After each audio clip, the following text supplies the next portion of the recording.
Did it. Do-do-do-do. Hi, everybody. Nice to see you. Good to be seen on this side of the dirt. What a day. St. Patrick's Day. 17th day of March, the year of our Lord 2023, depending on what Lord is yours. Couldn't have been happier today. Woke up, saw I was pissing rain. Knew that everybody was going to go out and get just leveled today because that's what St. Patrick's Day is all about. It's not necessarily about friendship. It's not necessarily about getting together. It's about getting as drunk as you possibly can. And it is the one day of the year that I miss as a non-drinker. I gotta be honest with you. I don't know why.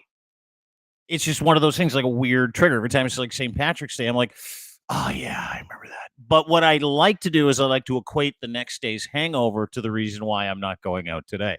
Yeah, that's right. I haven't had a headache in 5 years. Not bad. Anyway, happy St. Patrick's Day to you. Lachlan Cross is going to be long. Just a few minutes. He's doing some hot yoga before he goes out. He said he had to get the hot yoga in before he got super drunk today. I love a man that plans these things. So he's going to be along in just a few minutes. We got a lot of stuff to get to. We got Carson Briere to get to. We've got some political news with Pierre Poilievre to get to. And we're also going to go out to British Columbia today, too, because we've got lots of stuff to talk about with our feature guest on a Friday. Very, very great to have this man around again. Social media educator. He is from Mediated Reality, at Mediated Realities, where you can follow him on Twitter. He's one of my favorite guys. He's a TED Talk dude. He's like a responsible citizen. He did this great little series with Jody Vance on responsible citizenry a couple of years ago. You can check it out on YouTube. And he's just one of those guys that likes to tell people, hey, listen, there's a better way to live, and here's how you do it, and here's how you help your kids live a little bit better, too. Please welcome back to the program from the island of Vancouver, Mr. Jesse Miller from Mediated Reality, ladies and gentlemen. Nice to see you. How are you? You look pretty nice. Good, my friend. Yeah. Pretty good. You look really nice today. You've got like a mock, I don't know if it's a collarless mock. Is that a sweater or a coat? Just a sweater. What do you got? I got the sweater, and then I got a little jacket action. It's I'm in my cold office. I choose not to heat this, which means I let Mother Nature warm it up. Yeah. But it is still a little chilly on the West Coast, and I mean I'll break a sweat once we get going. But I didn't really want to do too much to preface my day, so I'm wearing my jacket. Well, you look good. No, you look good. You're one of those guys where like I get you on the show, and I'm like, man, you know what would be good is if I cared to look that good. Yeah. Again, it was easy. I haven't left the house yet. I mean, I chased my dogs. That was about it. So did you really? How is BC right now? Is you're on the island, Vancouver Island? Weather okay? Is always raining? Like you get 200 days of rain there, but we're pissing rain on the 17th of March right now. It's about 7-8 degrees here in the Greater Toronto area. Yeah, it's sunny as you can see, but it was snowing last week, and 3 weeks ago we had about 8-10 inches on the ground, and it just disappears after a while. But the reality of it is British Columbia, people forget the size of the province is like California, Oregon, and Washington. So, I mean, I've seen snow reports out of Mammoth Mountain in the United States. They've got 20-foot mass amounts of snow, whether it's BC or Ontario or anywhere in between. I'm a Montrealer by birth, so for me, being out here is just a blessing, and it's getting away from the Four Seasons. So. Totally, dude. I used to live in Alberta, Saskatchewan. That's where I was brought up, and I remember when I moved to Southern Ontario, I was like, it was the middle of December, maybe no snow on the ground. It's like 4 degrees outside. And I walked out and I'm like, this is God's country. Southern Ontario is God's country. If you grew up in Montreal, Ottawa, Alberta, Saskatchewan, Manitoba, you don't realize how incredible places like Vancouver Island are in Southern Ontario this time of year. We don't really get winter there's not really a Canadian winter where you live or where I live. We get, hits of it. We get smatterings of a Canadian winter, but we never really get one. Yeah, and I think it's the one thing people always ask me, what do you miss about being back in Quebec, Ontario? It's the Four Seasons, right? We get a transition in BC of wet to extremely, extremely, extremely hot. And I remember last year, maybe even the year before, we did the heat dome thing. It was like 43.3 degrees Celsius. I think we're the hottest part in the entire world at one point, and a community called Lytton burned to the ground. Yeah. And then we go to the other extreme of we've got too much snow. So the hard part here is weather is always going to be a conversation point. My father calls that small talk. If you have nothing to say, talk about the weather. But you introduced this, and there are some button points. I want to talk hockey. I want to talk politics, and all of it plays a role in social media, which is definitely my lane, contrary to what some people think. But it is somewhere I love being in the conversation. So well, good. I'm glad you're here. We're going to get to it because we got lots of stuff to get to. Again, Lachlan Cross is going to be by in just a minute. Jesse, you're a social media educator, right? The online world is a tricky one to navigate. You like to put on symposiums for kids in classrooms. You work with police departments. You've done TED Talks. You give seminars and workshops on what? Lay some background. I know who you are, but lay some background into the kind of things that you do. So, because we're going to spring into a couple of conversations here that really mean something, and that's why you're here. Yeah, this is what I love about this conversation, because whenever I do a news radio spot, I get 6 minutes to talk about whatever the issue is. But when somebody hears social media educator, expert, it's like, what, you know how to tweet, or you know how to get likes, or whatever it is. I have a small amount of followers online. And the thing is, I value the audience that I have. I'm not looking for mass amounts of numbers. But when somebody equates expert with the idea of being out there and being on TV or whatever it is, my academic background is in sociology and communications, but I specifically focused my research on how new media impacts kids. And the thing is that wasn't a job opportunity when I was a kid. Nobody sat there in the counseling office of like, what do you want to do when you grow up? You want to talk about Snapchat? You want to talk about internet predators? You want to talk about romance scams? But the thing is that scope of social media has now become something that is so prevalent in our everyday lives that I was in a good spot at the right time to get an education in a space that was evolving. And then all these world events that kind of make us talk, whether it be here in British Columbia, the Vancouver hockey riot, I got to play a role in that and helping identify people. The idea that people put people on social media and be like, start to tag people, and this kind of frothing at the mouth of like, let's go get them. I'm very conceptual in the idea of like, what would the Vancouver hockey riot, or in '82 when the Canucks still sucked and lost the Stanley Cup in '4. But the contrast piece for me is about these events involving kids. So for the past 15 years, I've worked with school districts across Canada, helping design curriculum, digital literacy programs, educating teachers about the best ways to talk to kids about the things that give us ire as adults. And the one thing that really stands out to me is that we're always doing this generational thing of like, what was it like 10 years ago or 15 years ago, or when I was a kid? When I was a kid, things sucked. Like, you went to a bus stop to meet your friends, and if they weren't there, you were just wondering where everybody went. Did they go to the movie without you? Were they even going to show up? What should you do with the rest of your day? Yeah. And here we are now, where kids rapid fire and plan things. They are engaged. They learn more about their world. They're more, what's the right way of thinking of it? More aware and connected. They have more empathy. And so are they prepared for the social media world that they live in? And that's where, unfortunately, we as adults, we keep screwing up. The kids are going to be fine. We have to kind of reset our values in that space, becoming better with these tools. Dude, it's such a great way to lay it out, because there are two different types of people in this world: people who look at social media, people who look at online communities, people who look at the banter and go, I don't get it. It's killing the world. It's over. And then there are people like you that are like, hey, listen, these can be great tools, and you need to get a hold of your kids. You have to help them understand how to be literate on social media. You have to help them understand. But do you talk to the parents that don't understand this stuff? Like, is that what you do? You go to the parent and you're like, hey, I got to educate you so you can educate the kids? Or do you take this right to the kids? Because by and large, you're talking to a group of people who don't understand it if they're parents.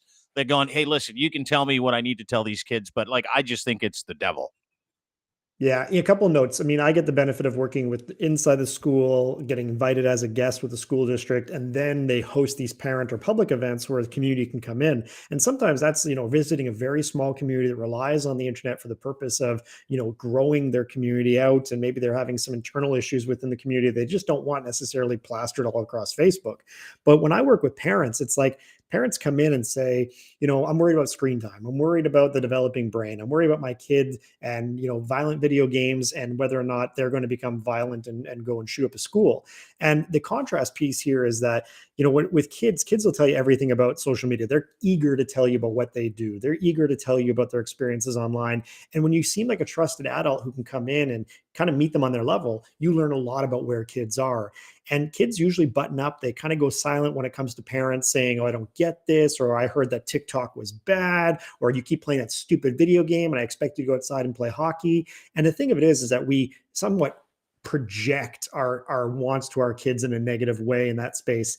And thing is, when parents play video games with their kids, you have a great time to talk about the video game. You have a great time to participate together. It's as equal to doing that thing that the parent might love, which is shooting the basketball in the backyard.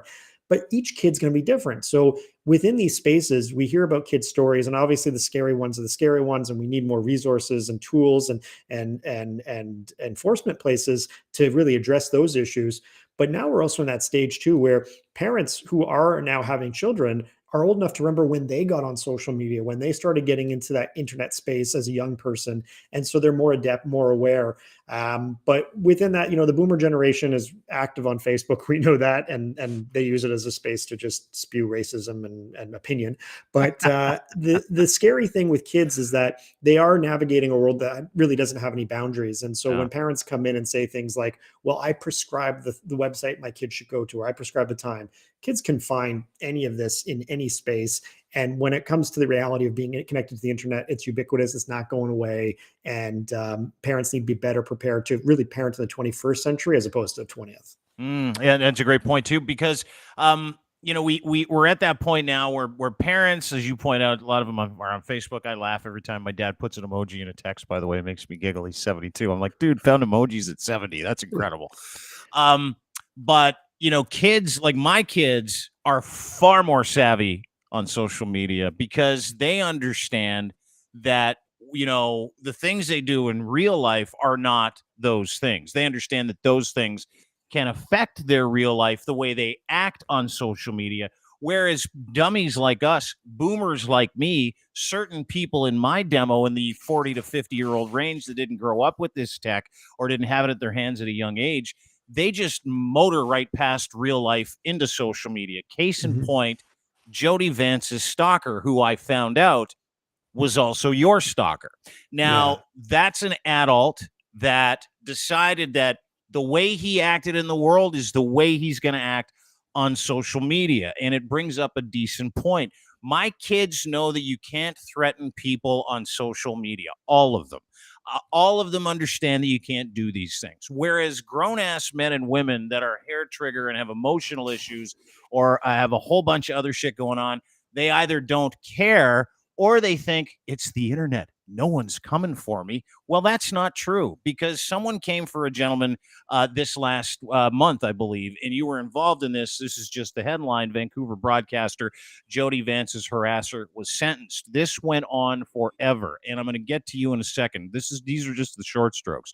Vancouver broadcaster Jody Vance telling her side of the story after the man who harassed her for 7 years was sentenced at a Vancouver provincial court Friday. Richard Oliver, who agreed to plead guilty of criminal harassment, was sentenced to 12 months probation. Some of the terms of his probation include staying away from Vance and a handful of other local broadcasters, as well as attending the participation and counseling as directed by his probation officer. Can't possess a weapon as defined by the criminal code. Although Vance says she's relieved the guilty plea, she says the sentencing is a little more than a slap on the wrist. Quote, his sentence was appropriate for perhaps a first-time shoplifter. Certainly not something that this individual did with premeditation and malice. At one point, he copied me on a death threat sent to provincial health officer Dr. Bonnie Henry back in 2020. Vance called the harassment astounding, noting the, quote, just sheer volume of it. He would take photos of me from social media and elsewhere and Photoshop a communist flag on a mask of war for the Health Not Hate initiative. He would use photographs of concentration camp prisoners from Auschwitz and tell me my day of reckoning was coming. Now, that's gross. You told me about this a couple months ago, and you were just in the throes of all the sentencing and stuff, so we never really got around to it. But to the point that we're kind of trying to make here is the kids are going to be fine as long as because they've grown up with this stuff and they're learning how to use it better than we're learning how to use it. That is a grown ass man. His name is Richard Oliver. Now, I don't know how many people he went after, and I'd love for you to fill me in on the kind of details of the story and also talk about the sentencing, which is ridiculous because he threatened I don't know how many people over the span of how long, but that to me sends a message to everybody that indeed real life doesn't translate to social media, correct? Well, very much so. And just a couple, I mean, obviously we'll get to the background of Please. this, but look, I'm a talking head in this space, right? I have expertise as we kind of got into in a space. Doesn't mean I'm an expert on everything, contrary to what I might believe in the morning. But the thing is that there are these moments where you go, okay, I'm doing a media event. I'm going to be on television. I'm going to be on the radio. I'm going to be asked a question because somebody believes that I have value in that space. And so I've done a lot of media over my career where they've asked questions like, hey, what should parents do to better protect their kids online? What should we do as adults to minimize our risks to privacy on social media? And when the pandemic started in March of 2020, we started seeing the rise of social media conversation involving whether or not human beings could be trusted to follow health orders, or what's the benefit of masks. And remember, prior to having a vaccine, remember that countdown of when will a vaccine be available for COVID-19, we were all talking about health orders and lockdowns. And so when media started calling and saying, can we talk about these videos that are surfacing from people having parties contrary to health orders, or when people are having gatherings, or these videos involving a person in a Canadian Tire who's going to destroy everything because, you know, they want to walk around with a mask. What role does social media have in this space? That's my lane. And so I would do these events and the questions would come up and I'd start kind of connecting dots and say, well, a person's reading something on Facebook from Louisiana and they feel that in Alberta, the rules shouldn't apply the same in contrast to BC, but more like Louisiana. And why are we now more aware based on our media reach of these issues and these themes? And so when I would do these events, you know, you get a couple of tweets, people being negative, people having their opinions. And again, that's speech. We're all allowed to have that space. But the reality of it was never targeted. Somebody can call me a name, that's fine. But the thing is, once you get to that point of harassment and chronic approach and chronic complaint, you just become predictable. And so for this individual, the emails started coming in from anonymized Gmail accounts. There was a variety of emails that came in over a period of about 2 years. And cumulatively, they were just things that would just end up, I would look at and put in my trash. I never applied to a single one. Can I bring one up? And Can I bring one there up was, here? yeah, please. This Yeah, go is for it. you've actually posted them on your Twitter feed. Follow Jesse at Mediated Reality. You can check it out there. You can also check it out here. He went by the name in this email, Michael Hunt. What a clever fella. Are you going to have the raisin-sized balls to come out and admit you were wrong when Trump wins? No, of course you won't. Just like far left woke piece of shit friend Jody Vance, everything you four-eyed poopy beard pieces of shit touch gets destroyed. I hope you're ready for the fight that's coming, Jesse. I hear that a lot too. This is email number 2. Maybe poopy beard Jesse would like to go donate his entire yearly salary to pay for the billions of dollars of gimme grants, the cost of Canadian taxpayers every year, not to mention the drug dealing, the money laundering, the gang violence, the perversion of social services in order to serve the gimme grants while taking away from born here Canadians, white guys. You really better hope Trump doesn't win, Jesse. He's talking to you. Michael Hunt is talking to you, buddy.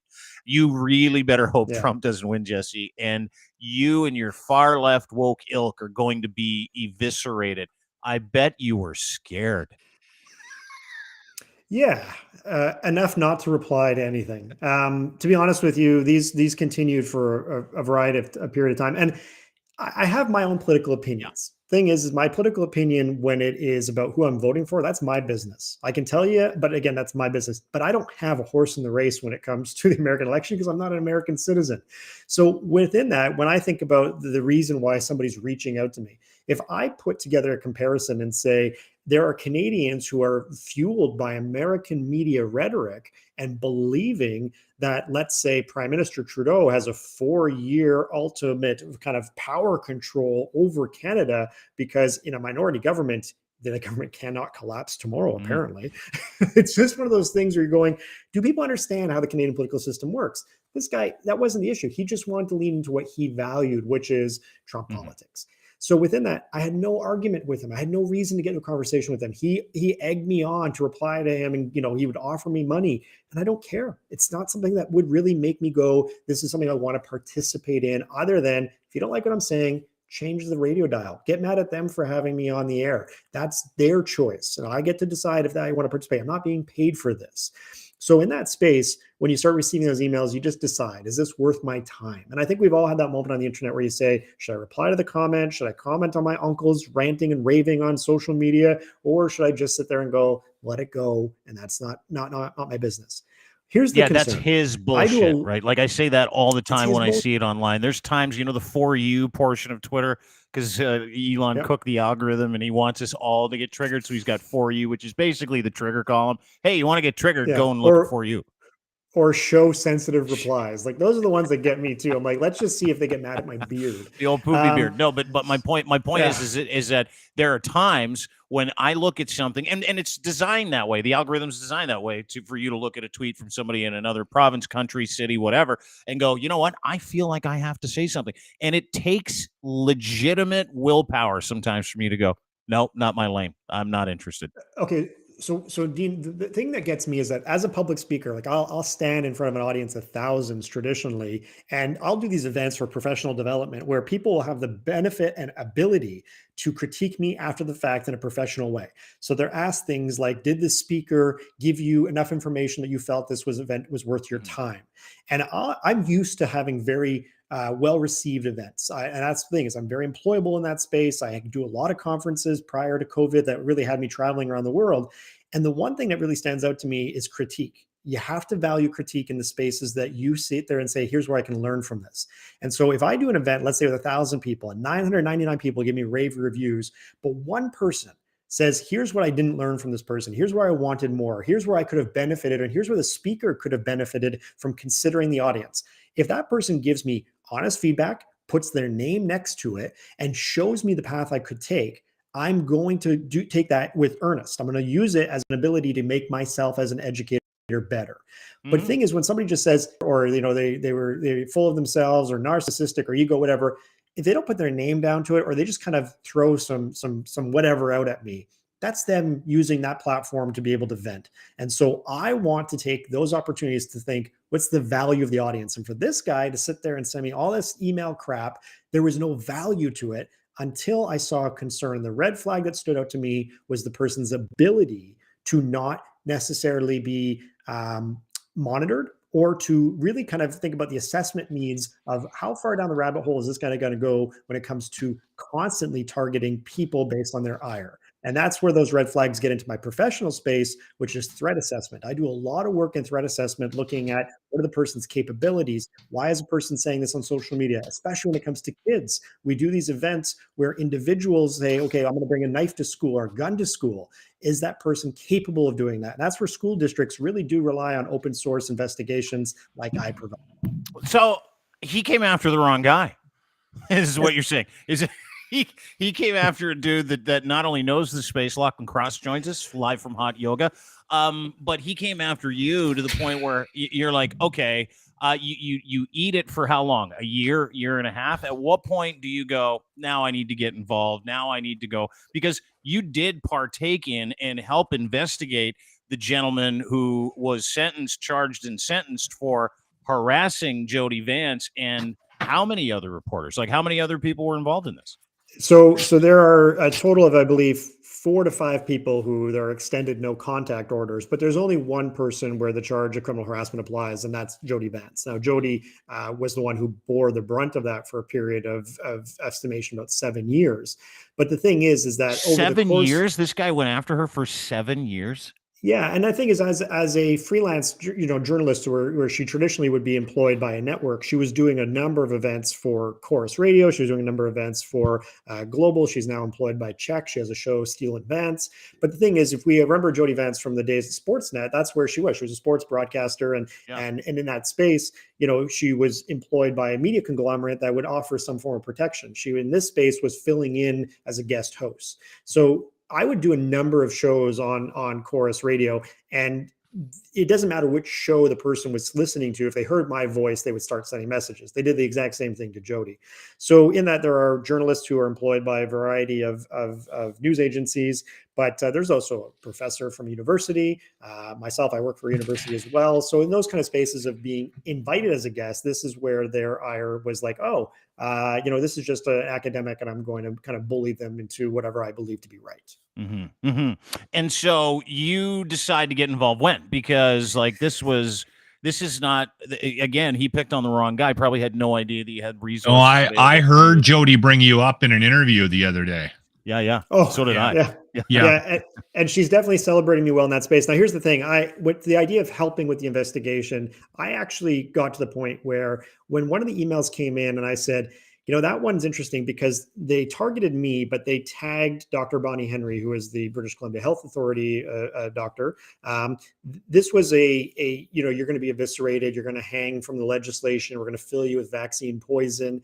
This was one of, okay, this is an interesting email because they're adding a government email to the conversation, which means now I can reach out to government oversight, which is the protective services for legislature, and say, hey, what do you think about this? Now, to be fair, they were already overwhelmed. They were getting everything from the threats to safety to the vitriol to the hate because of people's feelings. So whether it was to the premier, whether it was to the health doctor, whatever it be, this was now interesting to me because it wasn't Gmail to my business. It was Gmail to a government official. Mm-hmm. Now, the email addresses kept changing. But one of the email addresses the person used was attached to an old online message board where the person sold firearm parts, which meant to me that the person had a PAL. The person had passed a firearms licensing. The person was subject to the same ones I am. I have a firearms license myself. Every day I'm subject to review by the government of whether or not I should still have that firearm and just the license, not the firearm itself, but just the license. And that made me go, okay, this now shows capability of following through on some of these things. And what we learned with the Rideau gatecrasher of Corey Huron, who drove from Manitoba to Rideau Hall and drove through, was that not every good guy has a gun has got good intent. And so that piece of the conversation of why does a person have firearms? What's the purpose of them? Yes, I advocate for people being able to go hunting and to go shooting. But when it comes to the person sending horrible, sexist, racist, just angry emails every day, it's like, oh, wait, and you have a firearm. This is the mental health piece that needs to be assessed. So the firearm piece was important. Did it help you find Richard Oliver as well? Was that part of it? Or was that something where you're like, hey, listen, I'm going to do some due diligence and work with VPD on identifying who that person is? And what was that process? No, you did it on your own? No, that was me putting together a report and saying, here are the concerns and issues I have. That was sent to the legislative police. Then that was forwarded on to Vancouver Police, and then they started their investigation. So without the Bonnie Henry threat, we're not here. This gentleman didn't get sentenced to 12 months of probation. That's the sad thing about this whole situation is, and a lot of times too, it's very much specific to the type of threats. I come from media, so I've watched this, seen this, experienced this. It's very gender based as well. So what a woman goes through is wildly different. See, when I get to a certain point with threats and people, I invite them down to the radio station and I say, I'm here at 5. At 5:30, I'm going to meet you in the parking lot. We'll have a chat. And I'm going to kick the shit out of you. And then they disappear, right? Because they don't want that confrontation. They like this like they like being behind the keyboard. But a woman can't do that, right? But Lachlan, you're also like, what if you're getting that email from a female listener, right? Are you inviting her down to the parking lot for a scrap? Women are not as insane as men. No, that's just our male egos getting into it. So I could have been of the ilk of like, hey, I'm going to send this guy an email and be like, all right, meet me. I know jujitsu. Yeah. You just have to stand up to him in some regards. I mean, but this is different. What Jody went through was very wildly different. This guy's mentally he's unstable. Before you came on, Jesse was telling me it happened for 7 years to the poor woman. Oh yeah. Like 7 years of vitriol to the point where, and you talk about it being different. And Jesse, I will say this: I got last, I would say February around this time, it's towards the end of the convoy, 1,400 death threats. Had police parked here. I had different versions of the police show up to my house and ask me if I was okay.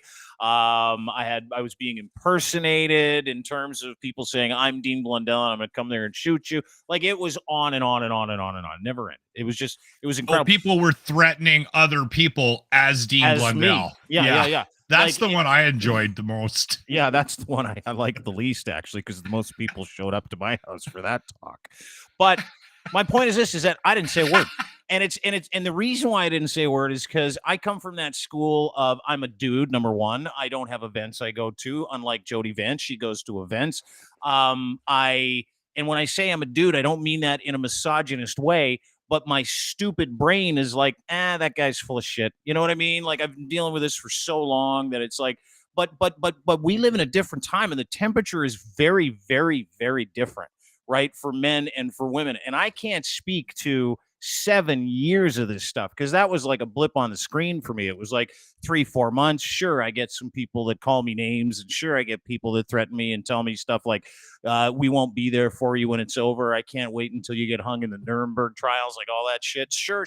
I get that all the time, weekly, almost daily. But it is different for women. And you know what I've really noticed is that female reporters are these whipping posts for it's like people feel like they can get away with it when it comes to female reporters. Guys, for some reason, and again, I'm not being misogynist or don't mean to be misogynist in any regard when I say this, but I feel like it's sort of I'll deal with it until I have to. Doesn't mean I haven't sued people. We've sued people to shut them up, but that's because they were calling me pedophiles and stuff like that. But I can't imagine what it would be like for a female reporter to be told, listen, you got to go and you got to do this event after 7 years of harassment, and guys saying they're going to find you and it not ending, like to the point where finally she actually has something done. But the only reason something got done is because but nothing's done. Well, this guy's not. He's on probation, but which is just a fucking crime in itself. But my point is that like, it's all bad when it comes to females. Like this female reporter, Jody Vance, this woman, this strong entrepreneur, this content person, lived in fear for 7 years. And the only way it ended is when they accidentally threatened a government employee. Like, it's bizarre to me. One thing I just lean in here a little bit on is that, obviously the gender conversation becomes to our ideas of pushback. I, as a male, didn't feel like this guy was a threat to me, but I did start to reconsider how I did my job. And so once I identified who he was or the area he lived in, when I started getting requests to public events in the communities that he might physically choose to come to because my name is being published, I did start to change how I took those events. And so it's not the idea of like, once it happens to you, you have more empathy. I always had empathy in this space. But the space of understanding how your words affect somebody or how you can choose to change the course of somebody's job. Now, the thing is, like, when we talk about like the Jordan Petersons of the world or whether or not they should be doing public events and stuff like that, it is the idea of radicalization. Are you getting people to a point of hate and ire? And for me, I'm going in and talking about kids and the internet. And it's the idea that somebody can choose to sit in that audience. And I don't sell tickets where we vet people. The group chooses to open it to the community so you can continue healthy dialogues. And so I didn't have a lot of backup in this space from an employer because I'm self-employed and I choose to have my own indemnifications. I choose to have my own abilities to protect myself. But the thing of it is that, like, if I'm working for Global, if I'm working for CTV, if I'm working for CBC, I can go to my employer and say, here's where I feel unsafe doing this, and I need you to back me up a little bit.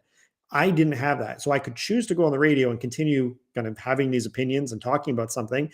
But the reality of it is that you do choose to do things differently. You do choose to consider your safety in a different way, especially when it comes to family.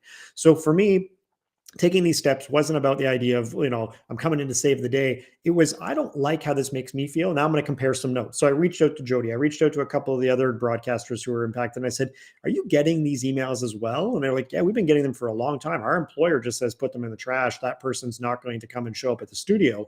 But the reality of it is like, that's something that needs to be addressed. That you need more security in that space. You need to you don't need a bad thing to happen before you start walking somebody to their car.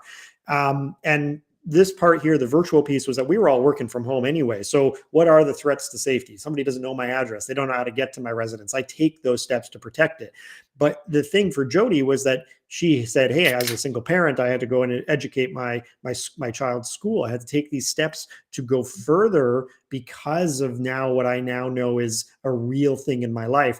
And me actually putting face and name to that person now made it actually more real for her in sense of now I can identify who the person is. Should I go and get angry myself, or should we take the long road, which unfortunately is going and reporting to police, going and starting the investigation process, and then extending that? I mean, it took literally 14, 15 months to get to the point of a guilty plea and then sentencing 3 months later. So within that process, yeah, there's a lot of things, but do I feel safer just by the police saying, don't contact this guy? Not really. It just means that the person has the choice now whether or not they're going to breach that condition. You know, I'd be lying if I said to Jesse that I didn't look over my shoulder from mid-February till maybe early spring last year too, you know, no matter where I went. And it is disconcerting. And one of the emails that I got was about they knew where my kids went to school and they nailed where they went to school. And I have no idea how they did that. And I had to sit down and have a conversation with my kids about it too. So I feel that. Like, I feel what you're saying and I feel what Jody went through. But again, the gender thing, for some reason in my own mind, is a little bit different. And it shouldn't be, because the threats are the same. I mean, you know, sin is what they say in the Bible. It doesn't matter what it is if you believe in the Bible. But, you know, when you do something like that, the legality of it exists, and it is the same across the board. But I don't see it ending anytime soon, to the point where a lot of the harassment that we experience as a media outlet that tries to have conversations about, you know, the things that are going on in the ethosphere, we get threats. Just like we put out a tweet about the Carson Briere thing. We got told that people are going to come and find us, and it's none of our business, and blah blah blah blah blah. And it was about a hockey player.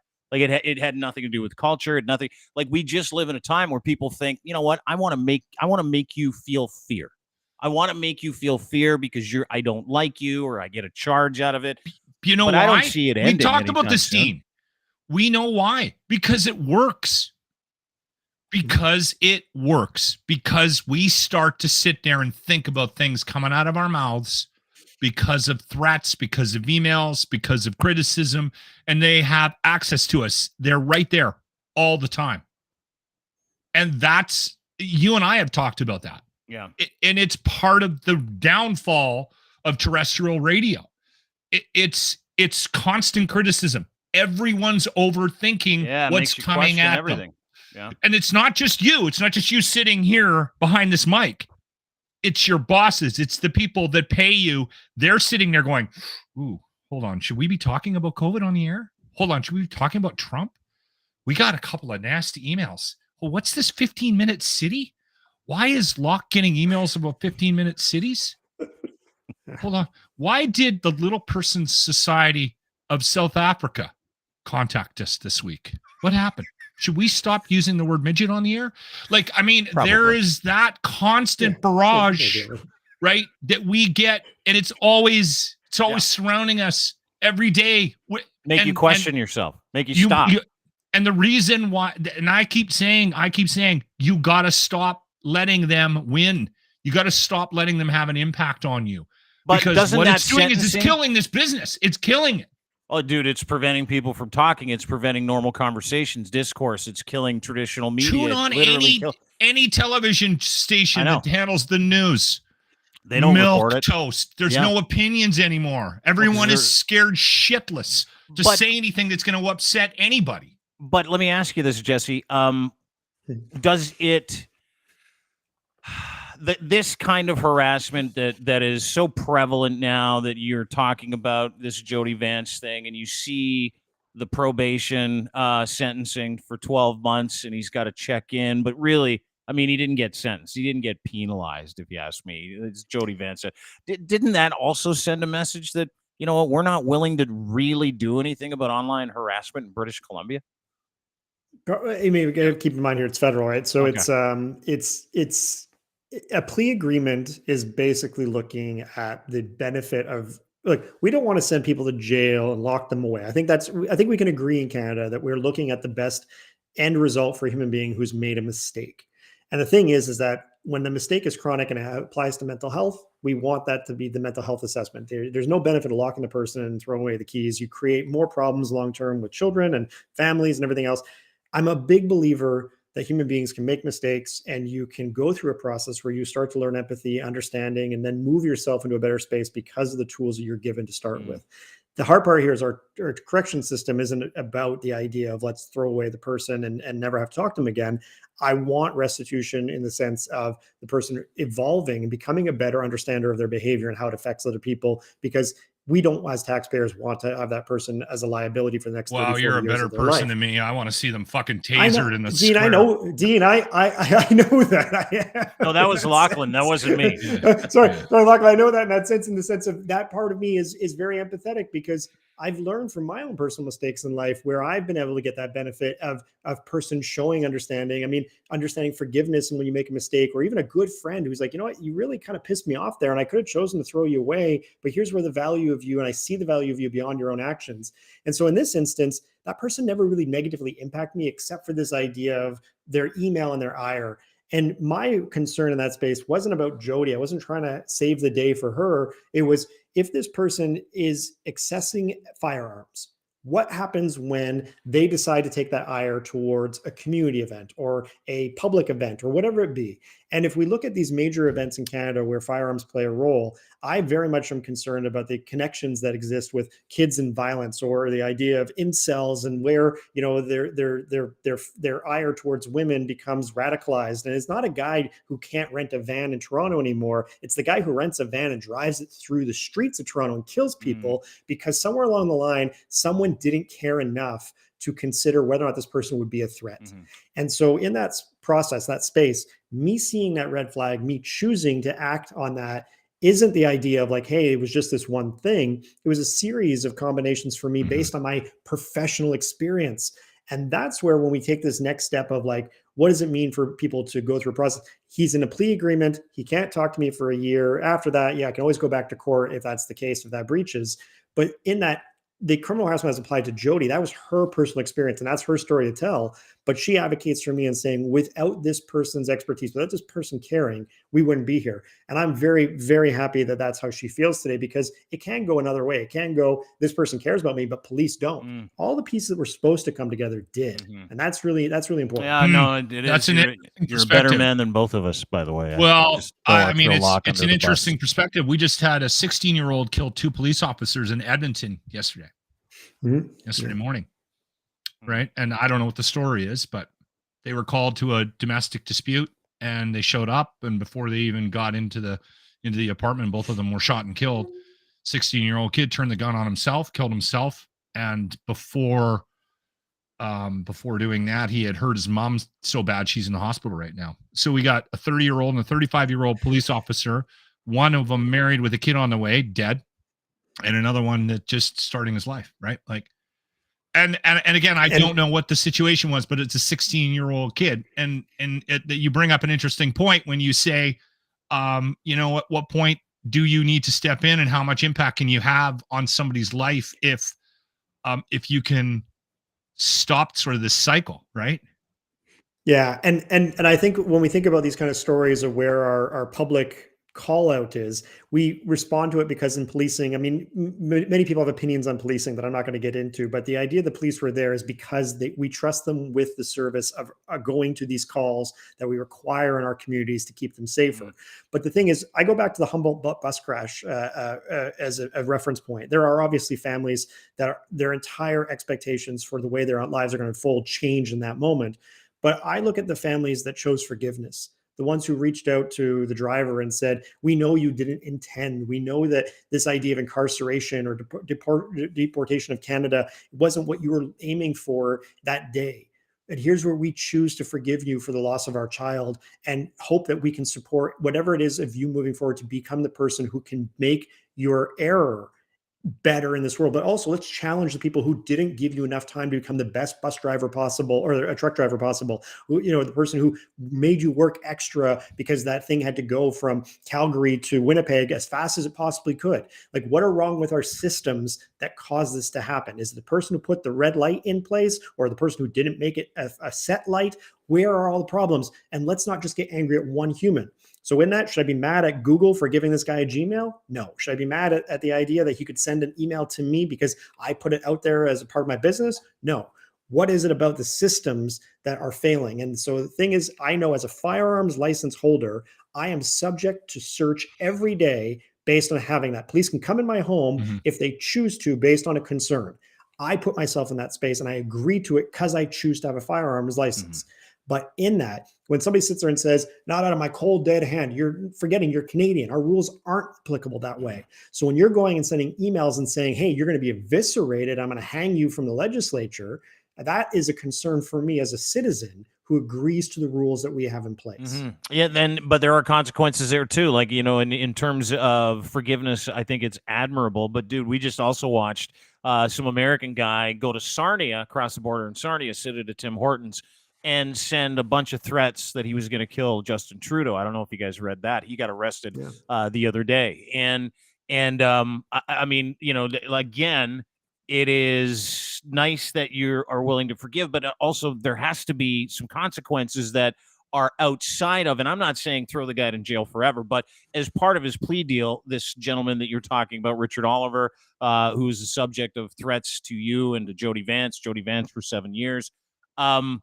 I feel like 12 months probation is not an accurate reflection of making a group of people live in fear for almost a decade. Like, I just don't feel like, and do I want punishment? Yeah, but I also want some kind of rehabilitation for these guys, and we never hear about any of that stuff too. We never talk about where they go after they're let out of probation. Are they getting help? Are they getting counseling? Did this guy get counseling? Like, what was part of his deal? It's not just probation. He's got to do some counseling, and I imagine that, hopefully at some point something's going to make sense to him. I don't know how old the guy is. I don't know where he's from. I know nothing about him. But is that part of the plea agreement that he's going to submit to some counseling? Yeah, that is part of it. And again, I have faith in aspects of the system. Obviously, we can't keep tabs on everybody once they've been, put into probation processes or outside of the lockup, right? Yeah. But here's the thing. When you consider a person's vantage point of, my children now know, my behavior and what the negative consequences might be, we hope that people change their behavior, whether it's a small thing in their home or whether it's a large thing on a public scale. But the reality of it is that we only know until it becomes a problem for somebody else. And so for Jody's story here, right, none of this was really something that anybody knew about because no one was checking. No one was asking the question of who is this person and why are they capable of doing this? And so, yeah, now a counselor's asking the question, what are you capable of doing through this process? What are your reflections in this? And if the counselor sits there and says, hey, this person's still running their ire in the room, talking to me about how angry they are about Dr. Bonnie Henry or this guy who comes on the radio, that's where the probation process is about reflecting and saying, no, the 12 months might not be enough. Or the person plays by the rules and keeps their mouth shut. And then once it's all said and done, they start the process again. But it's like you getting a speeding ticket. They expect you to kind of reflect on what you've done in that process and don't do this again. But if your behavior is chronic, the next time you're going for a license, you might not get your license renewed. Do you take something in the morning, like for this positivity? Like, is it a pill? Ashwagandha and vitamin C. Can I mix it into my coffee? I've just seen so much negativity and people with loss in their life that it's like life is too short to live in a negative space where you only reflect on what you can't control. Well, that brings me to my next story. You commented on Carson Briere. There's a story that percolated at the start of the week. Carson Briere, son of Daniel Briere, interim general manager for the Philadelphia Flyers, was seen at O'Sullivan's Pub in Erie, Pennsylvania, with some of his teammates, and he was standing at the top of the stairs where the bathroom is next to a wheelchair, and he decided to, fuck it, let's rifle this thing down the stairs. And he has now been suspended from Mercyhurst University, by the way. I found that out earlier this morning. But I want to talk about this because there's a really interesting wrinkle. We'll watch the video together. This is Carson Briere in the white hat, Daniel Briere's son. There's him sitting in a wheelchair that belongs to a woman named Sydney, stunting on it, having some fun with it. Now, the woman who owns, there he goes, tosses it down the stairs. The woman that owns that is a double amputee, and she is an absolutely beautiful woman. Her name is Sydney, and that video went viral. The wheelchair is fine. The owner of O'Sullivan's Pub and this nice lady, Sydney, posed for a picture together on social media. Her response was, hey, listen, because everybody donated like, I think, 8 to 10 grand once they saw that. And they're like, let's buy this woman a new chair. And she's like, you know what? I don't need a new chair. Let's give the money to the people that need it. No big deal. Chair's fine. I would have got a good one. Like one that like I would have too. Drive. It's motorized, one that climbs stairs. Couple of gears. One that makes you stand up. Yeah, I would have soaked his dad for it. Sydney, let's chat. Let's go. Cup karaoke machine attached to it. Maybe a cooler that can keep your drinks chilled. That's a great DVD idea player. Yeah, absolutely. Just get Sydney, her a fucking Tesla girl. wheelchair. Let's get you one. But it's interesting because, the mob came out again. Everybody wanted blood. Everybody again, you talk about online harassment, and you had people emailing Flyers head office, emailing Daniel Briere, shit posting the Flyers. And he's the interim general manager. That's his son that was going to Mercyhurst University up until this morning, where he got punted, as you can see here. College player suspended for throwing disabled woman's wheelchair down the stairs of a bar. She forgave him, and it was her chair. Yet everybody still on Twitter they want a pound of that young man's flesh. Now, I would love your thoughts on this, because this is one of those incredible stories where, the right fighting mob comes in and they're all like, this is terrible. You should never play hockey again. And he's a shit and he never deserves to learn from it. And then, and then he apologized as well. His dad apologized. And I thought, he's 23. You know what I mean? Like, you can get caught up in the culture with the mob and you could say, yeah, fuck pitchforks. Let's go. Let's get rid of the Brieres from planet Earth and all that other stuff. But doesn't he deserve a chance, as shitty as that is, to learn from his experiences too? Yeah. To be fair, yeah, he does, in the sense that I want to see if he gets to the point of being a successful NHL player. He uses his means to raise as much awareness around the privilege that he demonstrated in that space, not as a hockey player, but as a person who's able-bodied, who takes a joke and a jab at somebody's ability to move, to be mobile, and then to attempt to destroy someone's property without care, whether he was drunk or not. It's the idea of, what's my responsibility to this in the morning? The thing is, and this is where this gets me, is that they said allegedly Danny Briere's son. I mean, I couldn't think of a person in the world who looks more like Danny Briere than this kid. Like, this is carbon copy. But the thing of it is that everything I ever knew about Daniel Briere as a player kind of comes into scope here of like, should his behavior, his son's behavior, dictate what I think of Daniel Briere? Not at all, right? But in that's what our society does. It's a reflection of the father and the son. But kids make mistakes in life, and this is not a mistake that is one that can just be apologized from. He has to sit there and say, here's how my behavior needs to change when I'm not underneath the idea of a camera, but the idea that there may be somebody who's willing to hold me to task. And if you just do the right thing, if you do the right thing all the time, whether it's his buddy in his ear who's sitting there saying, hey, go ahead, push it down the stairs, do the right thing. But for me, as a person who's just interested in hockey, we're only focusing on Daniel Briere and Maryhurst University now because he's notable, and that's who his dad is. The most I guess, recognizable Maryhurst University graduate that plays hockey is Megan Augusta. She's been to 4 Olympics in representing Team Canada. She's a Vancouver police officer. She's one of the most decorated Canadian hockey players we have. And it's a space of like, now he gets the airtime because of this. I don't care what he did at Sullivan's. I don't care what he did at O'Brien's. I don't care what he did at any other place. This is what got caught, right? And so here's where he has to be accountable to his actions. It's the same thing when we had the Canadians drafting number 1 Logan Mailloux. It's the same thing. He did something that was negatively impacting somebody else. An apology is not enough. Do more. Just do more. Do as much as you possibly can, where you sit at people and go, I'm not looking for your forgiveness. I'm looking for your understanding that I've grown as a human being. I got to say something. I've been part of a solution. Like, I've been part of the solution, not just, I haven't just told you I'm sorry. I've shown you. My words and works have matched up. I mean, you know who comes to mind there? And you guys, everybody out there can hate me for all this. Ray Rice. Ray Rice, former Baltimore Raven, caught punching his wife in the face, knocking her out in a video, never played another down in the NFL. And you know what he does? You know what his job is to this day? To educate young NFL players on why domestic abuse is terrible. That dude lives it, right? Now, you can say that he never deserves forgiveness. You can say that he should be put out with the rest of the garbage. Same with Daniel Briere, anybody that does anything bad, anything wrong. And these are terrible things. What we just saw in that video is a terrible thing. What Ray Rice did was a terrible thing. What happened to Jody Vance and what Richard Oliver did to her is a terrible thing. But to your point, and you hold this up to be true, which is what I like about you, and it's not me. I mean, I love Schadenfreude. It's my favorite emotion.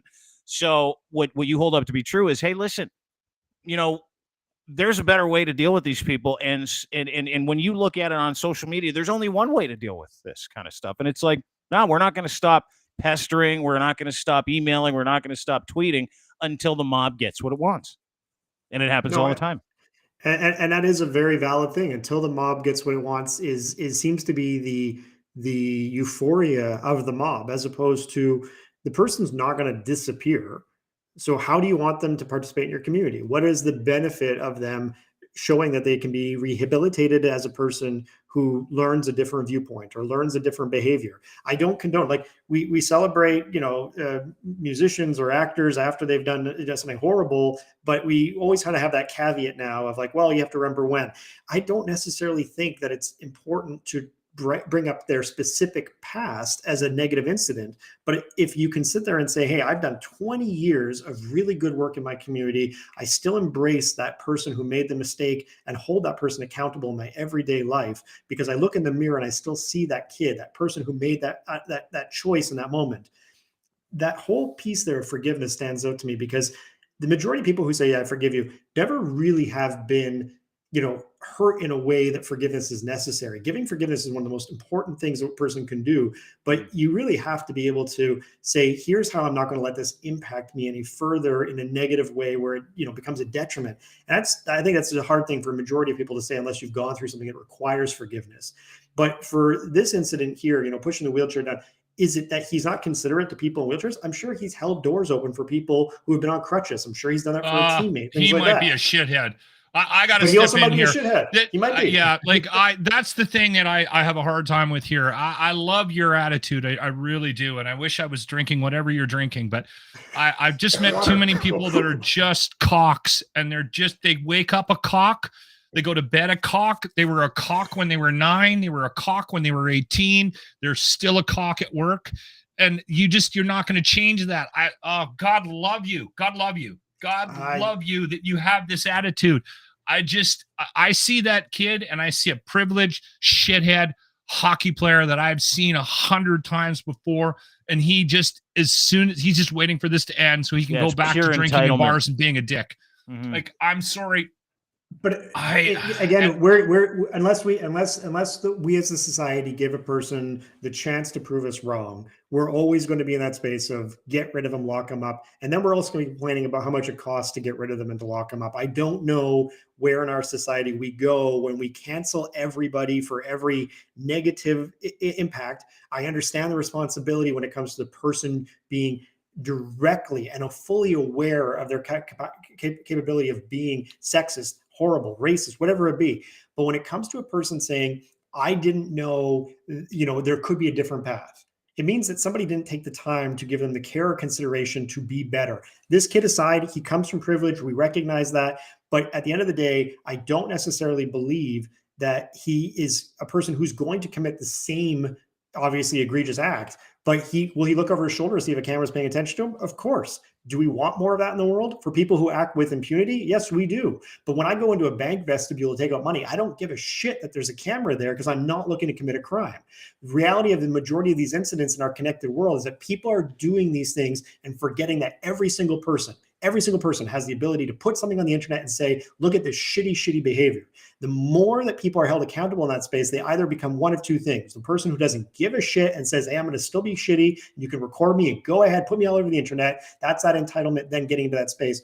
Or the person who says, now I'm more aware of why my view, my behavior, my actions are something that the rest of the world will not accept. And the second you're held accountable in that space, you have an opportunity to be better. And so, yeah, whether it's sexting images or pushing a damn wheelchair down the stairs or hazing a player because you think you get away with it because of the culture of the sport you play, these focal points now become something of, does the culture change? Does coaching change? Does the university take a stance against it? And it's much more than just suspending a player and saying, go away. Briere's going to be just fine because he's going to rest on his father's earnings. But the problem there becomes, does he just become sullen and hateful towards whatever it is in life that took away his opportunity? And we see that way too much with young men. We see that way too much with young white men. And right now we're at a stage where unless we address how we give opportunities for people to find successes beyond their mistakes or their ignorances to the world, we're only going down a path where you're going to see more radicalization, more division, and more people aligning going, hey, you got canceled too. Guess what? Now we're in numbers.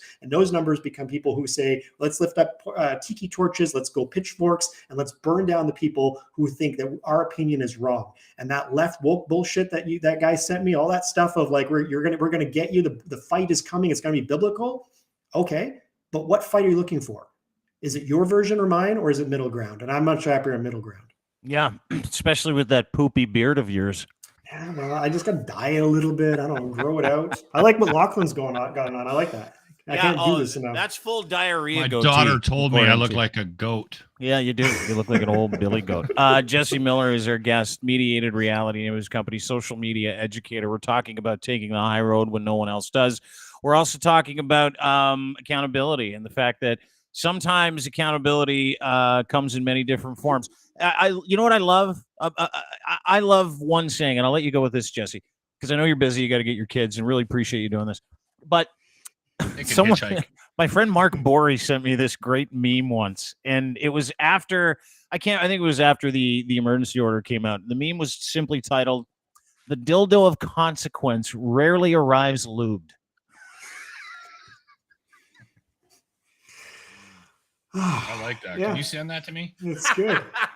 Well, listen, you look at your boy Richard Oliver, the guy who stalked you, 12 months probation, dude's under it. He has been severely circumcised because of his actions. No, he hasn't. That is the dildo of consequence. Well, we'll see. Agree. And then, you look at Daniel Briere's kid. I mean, 23, he just got kicked out of his third chance of playing in the NHL. Like, he got kicked out of ASU. He got kicked out. And these are consequences, but somehow they're never enough for the mob, which is fascinating to me.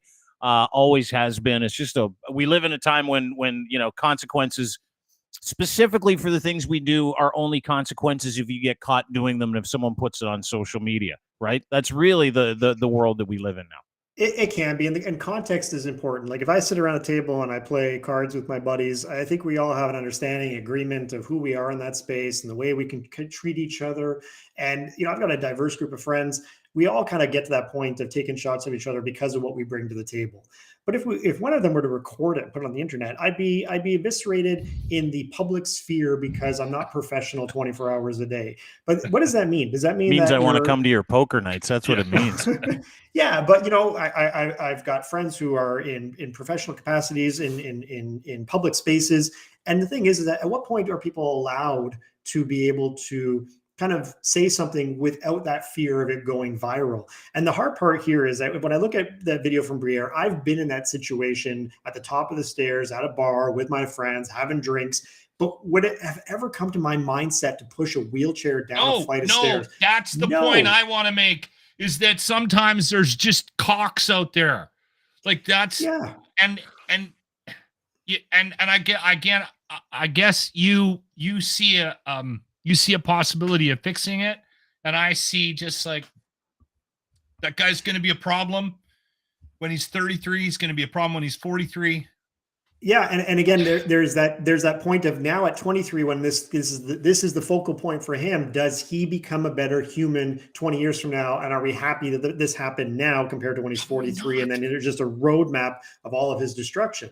Look, I'm going to admit, 23, I was not doing the stuff I'm doing now in the sense of my professional capacities. But at least what were you doing? What were you doing, fella? I was at the bar. I was at the bar doing the same stupid stuff with my friends. I just didn't think to push someone's wheelchair down a flight of stairs. But was I being the kid in the background having fun? Sure. But would one person give you that version as equally and say, no, he this is where this person made me feel unsafe. This is where this person said that horrible thing that made me feel not great. I wish I had a recording of it. Sure, we all live a life, but that life isn't one that has to be canceled because you do something stupid. You have to just sit there and say, what are the things you can take away from this and learn to be a better human? And that's what the path of life is supposed to be. You're supposed to hit 70 years old and look back and go, here's where I started, here's where I grew, here's where I left good impacts on the world. And the mistakes I made, I did everything I could to make up to those individuals or the people I negatively impacted, whatever it is. And that goes into parenting. Most of these issues that people project out are the shit that they see in their family home, the values that are projected to them. And, we'll bring it back full circle. Whenever I hear parents say things like, violent video games are the detriment to our children today. No, kids demonstrate violence because they see violence in the home, right? Where does that cycle get broken? And that doesn't happen because a kid's playing, a video game where they shoot up something. They see somebody choosing to beat somebody up in their home because that's the answer for them.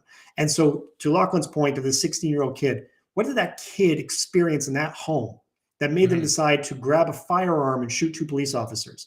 Right? If I have a firearm in my house, please knock on the door. I'm not rushing for it unless, of course, there's something going on in my life that's making me think that's the path, that's the answer. Those are the stories that evolve. But why is there a firearm in my house? Because someone in the government said this person has shown the demonstrated capability of having that for the purposes that we deem to be appropriate. If in any way, shape, or form they deviate from that, we have the right to take it away.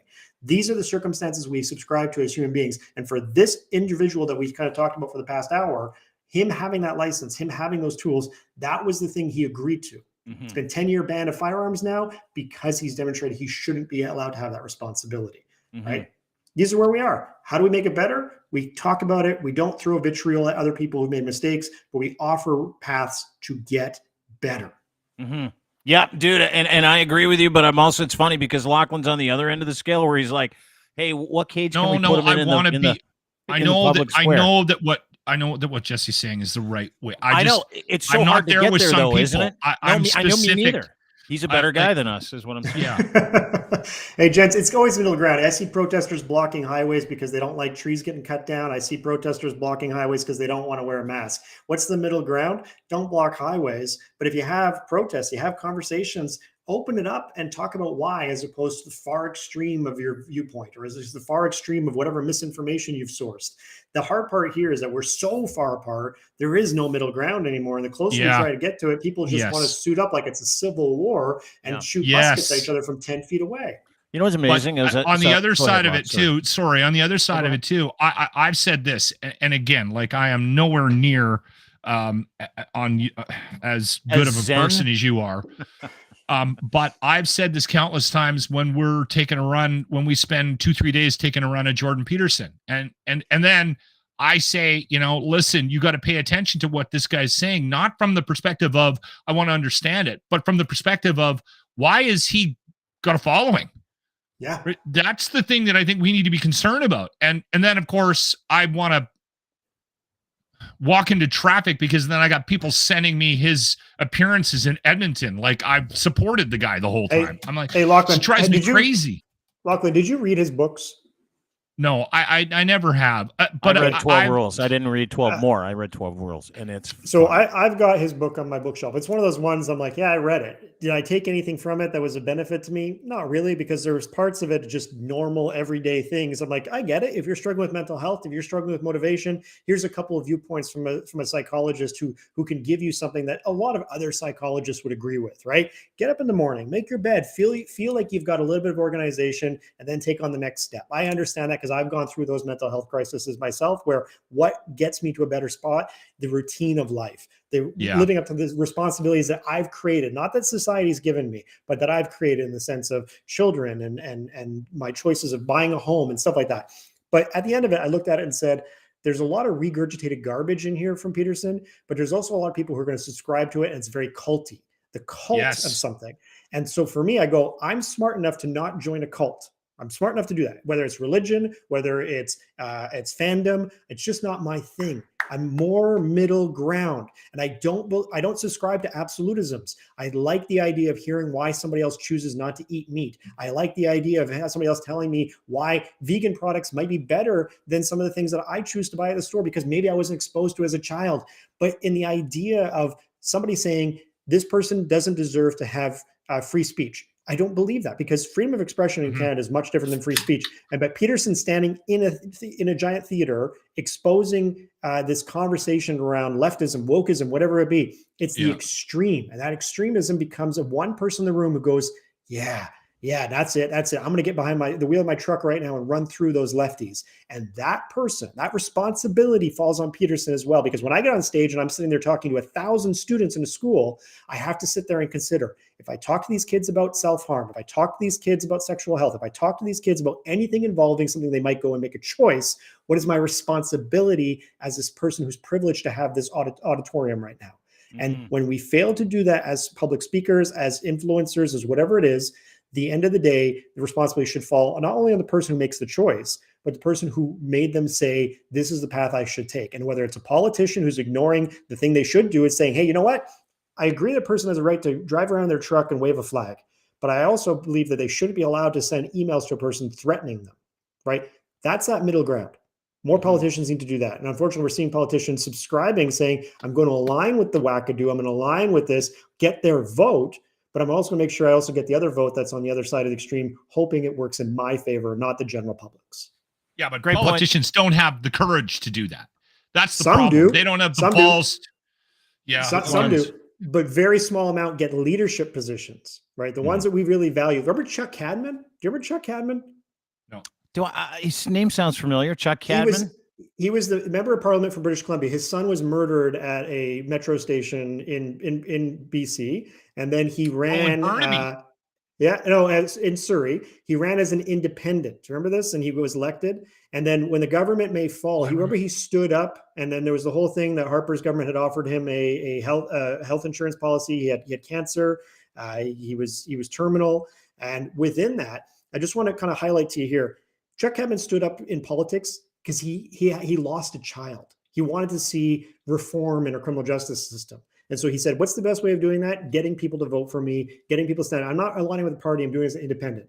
And when he sat there and he recognized he was being used as a pawn to either make a government fall, it was Chrétien's government at the time, Paul Martin's government, or buttress Harper, it was this idea. He stood up and said, no, I'm not going to let this happen. I'm not going to be used as an independent. That person, not aligned to any party whatsoever, showed real value in our political system, because they sat there and said, I don't need a Facebook message board to get mad about something. I'm going to stand up in my community. I'm going to let people choose to vote for me. I'm going to represent those values, not just here in my neighborhood, but anywhere in Canada where somebody aligns with it. And the hard part here is we have a lot of people who go into the idea of what's the umbrella of the party? What's the umbrella? What the party expect me to do? And that's where party politics really do suck. Because I would love to see more members of the NDP say, oh, on this one, I agree with my liberal counterpart. I'd like to see a liberal say, you know what, on this one, I agree with my conservative counterpart because it makes sense. Let's do this together, as opposed to the party doesn't want us to do this. I don't believe that people who are sharing misinformation, hate, racism, what should have a voice in Canada to get something done in their favor.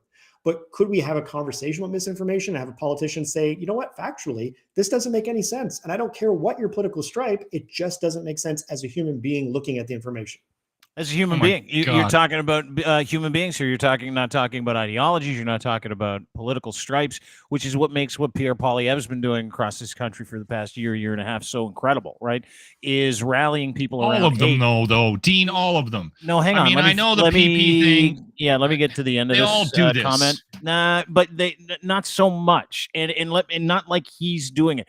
Do they offer rhetoric and bullshit? Yeah, they all do. That's what politicians do. They say, this is the company line. Here's the messaging. Now go out and prosper and tell everybody what we're all about and what we're going to do or how bad those guys are. But the rage farming where Poilievre has rallied people around hate, right? And you talk about responsibility, and in the term responsibility is something that I hold very important, which is responding well, right? Mm-hmm. Ability, response. You have a chance to respond well, to bring people on side to say, hey, listen, this is our messaging. We are responsible to the people in this country. The messaging that he's been talking about is not responsible messaging. It is rage farming. It is hate farming. It is all about what's out there, and he's the only person that's going to be able to tell people that, hey, listen, it's just me. I'm standing between you and him, and he wants also never promises anything from you. There is no concrete solutions to anything. It's all just about pointing out the shit that's going wrong, right? Yeah. So where's the responsibility in that? Why is that so attractive to us today? Why is hate, that mob mentality, why has that captured our political institutions, specifically on the conservative side more so? Because we've blown up. Yeah, I think the key point there is power. If you want to get to power in Canadian politics now, you have to follow a playbook that was created by somebody else. And unfortunately, the Trump playbook worked really well for Trump. And in that it was, I don't care who I piss off. I don't care if I have to answer to something that I said. I can rewrite that phrasing. I can sit there and say, no, that's not what I meant. And the thing is, we hear people regurgitate that at the dinner table. It's nah, he didn't say that. The media twisted it, and it works in favor. Any politician who does that is going to get into power because they don't have to answer a question and be held to account. The voter themselves has to ask themselves, is my concern, my frustration so malleable that I'm willing to align myself with somebody who's not going to be concrete in what they say? And again, Trudeau does it, Singh does it. I'm not arguing those points. But the thing is that it's the idea that we favor the person, not the idea of what they stand for. And again, I think Canadians we're very far away from the mosaic of what we used to be and what we valued, contrast to the United States. There's a lot of Canadians who are like, no, I'm liking this extremism piece. I'm liking this right or wrong, black or white, not the gray. And the thing is that, like, I grew up in Montreal as an Anglophone. I was told certain aspects of, which kind of friends to have based on language, but I spoke French and English at home, and I grew up during the Oka crisis and the Kanawaki crisis. And so for me as a kid, being exposed and being told, hey, you can't see your friends from this reserve community because we have this conflict going on. It's like, but why? Like, what's happened here? And so for me as a young person growing up and seeing those changes and moving to British Columbia and then kind of being put into the mosaic that is the diversity of Vancouver, this piece now becomes for me the idea of, like, I've never been really treated poorly by a person who's different than me. But the thing is, people who are like me have treated me poorly, and people who are different than me have treated me poorly. So that value for me is not aligning to the person and their ethnicity and whatever it is. It's the person and their actions. And so in politics, now we're seeing a number of people favoring on social media the immigrant conversation or the hate conversation. And because it's echoed a little bit, they feel more emboldened to put it out. I would very much value Pierre Poilievre if he stood up and kindly said, hey, you know what? A year and a half ago, I went out to this trucker thing. I thought this was going to be good for my branding as a politician. I recognize how unfortunate this whole situation was, but also how criminal the situation could be and who was involved. And whether it's him, when he stood for the photo with the guy from the Coots standoff, and, it was flagged by a counterterrorism unit. Dialogue. Dialogue. And again, you have good reporters like Rachel Gilmore saying, this is what's happening in Canada. Pay attention. But she goes out there and she gets constant hate, constant targeting, constant misogynistic, sexist things sent her way. And what's the end result? She gets let go by Global. She's one of their best reporters and she gets let go. So now I'm hoping another agency picks her up and says, we need this voice. We need more of this out there. But should she now have to worry about walking to her car? Unfortunately, that is the consequence for being a reporter who angles hate in politics and where it's favored by some politicians. So scary point here. Don't give a shit about Trudeau. Don't give a shit about Singh. Don't give a shit about Poilievre. Those aren't my focal points. I want the politician who says hate doesn't have a place in politics. Racism doesn't. Sexism doesn't. But if we want to meet middle ground and talk about things like healthcare, firearms reform, or when it comes down to safety in our communities, let's get rid of all the rhetoric and sit there and say, what can we do right here to minimize this? And if you only give the wackadoo voice the wheel, I don't care where it is on the spectrum of left, right, that unfortunately is the focal point. There's no real middle ground for a person who just says, hey, I just want to get an MRI without having to wait 6 months. Yeah. Dude, you are saying eloquently what all of us wish was the case, right? and I mean, you are like, I'm watching Lachlan go, oh yeah, that's what we need. And I'm sitting here going, yeah, that'd be great if we had people that operated according to values, that responded well with responsibility for the constituents in this country, as opposed to literally inflaming the problem by saying, hey, listen, hate is the order of the day. That is our strategy. And because, it's fascinating. I went down to Arizona and a couple weeks ago, and all the guys there had differences of opinion when it came to Trudeau, Poilievre, every Uber we got into. By the way, propaganda works. Everybody in the United States literally thinks we live in a Chinese communist dictatorship. Every Uber we got in, they're like, "I hate your prime minister." We're like, "Yeah, thanks a lot. We really appreciate it." And so it works. I mean, the rage farming and the hatred and the whatever you want to call it, the painting of Canada as a shithole, it actually works. But we have Canadians that are doing that are helping. And trying to make other people feel like it's, they're unimportant. Their voice is unimportant. My point is, on Twitter, everybody likes to yell at each other and call each other names because you like this guy and I like that guy, or maybe I'm not political and you are, or we have a difference of opinion. I go to Arizona with these, 7 guys, and it was a very different conversation. Everybody was very guarded about the things that they were talking about. Nobody insulted each other. Nobody said, "Hey, listen, you're an idiot because you believe this." And we had those conversations on the golf course. Tell me what you believe about this. Well, I believe this about Pierre Poilievre. I believe this about Canada. And I think Trudeau is this kind of douchebag. Like, and we just sat there and we would go, "Oh yeah, that's interesting." But nobody threatened anybody. Like, nobody got up with a golf club and said, "Hey, listen, if you don't take that back, I'm going to beat the shit out of you with my 9-iron." Like, nobody, right? And that's the difference. The difference is that, we're sitting on these devices and everybody's telling us that whether we hate each other, people we've never met, based on people telling us that we should hate each other, based on people telling us that if you like that politician or if you like what that group is saying, then I don't like you and you're an idiot and everybody should block you. And then you get hate mail and you get voicemail, and then people like Jody Vance get harassed for 7 fucking years. But in the real world, it doesn't work like that. Never does. Well, and I think the hard part here for the majority of the conversations is that you have so many people who are focused on so many issues that really have nothing to do with anything that keeps our society going, that as long as you keep people distracted with extreme conversations and apply it to only marginalized groups, like I know we've been over this with the drag reading and whatnot, but I saw, like, Poilievre is in BC right now, and he's doing a tour, and he did an event, for like, I guess a union or whatever it be. And somebody from my community went and saw him and, posed all these questions to him, like, what are you going to do to protect kids from these drag events? And he didn't answer, right? This person's only vote is based on this issue, or chemtrails, or whether or not, they're going to go and they're going to get rid of Epstein's Island. Like, that's their main focal point. They're not concerned about healthcare until, of course, they have to go to the hospital. Then they're going to say, I voted for the wrong person.